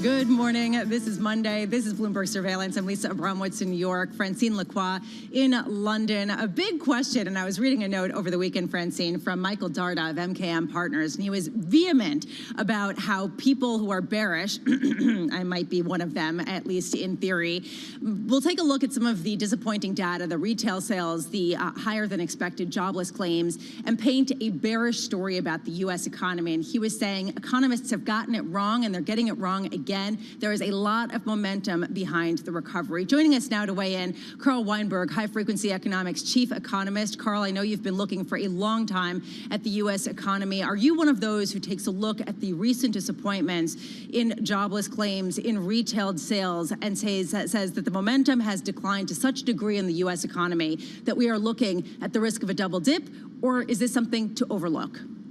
Yeah, High Frequency Economics, good morning, Lisa, is amongst the bears in this conversation, so I'm with you. You know, I think we're very early on in an economic episode that's going to run for years, and we're just too close to it to be able to see it clearly. I don't think of it as being a double dip, but I think that the resurgence of the disease certainly promises nothing good for the U.S. economy. And just look at the data, all right? Jobless claims up for 2 weeks in a row, disappointing retail sales numbers. This week we're going to see employment, and we'll see a little bit more about what these new lockdowns and shutdowns are causing in the economy. And of course, we still have yet to see the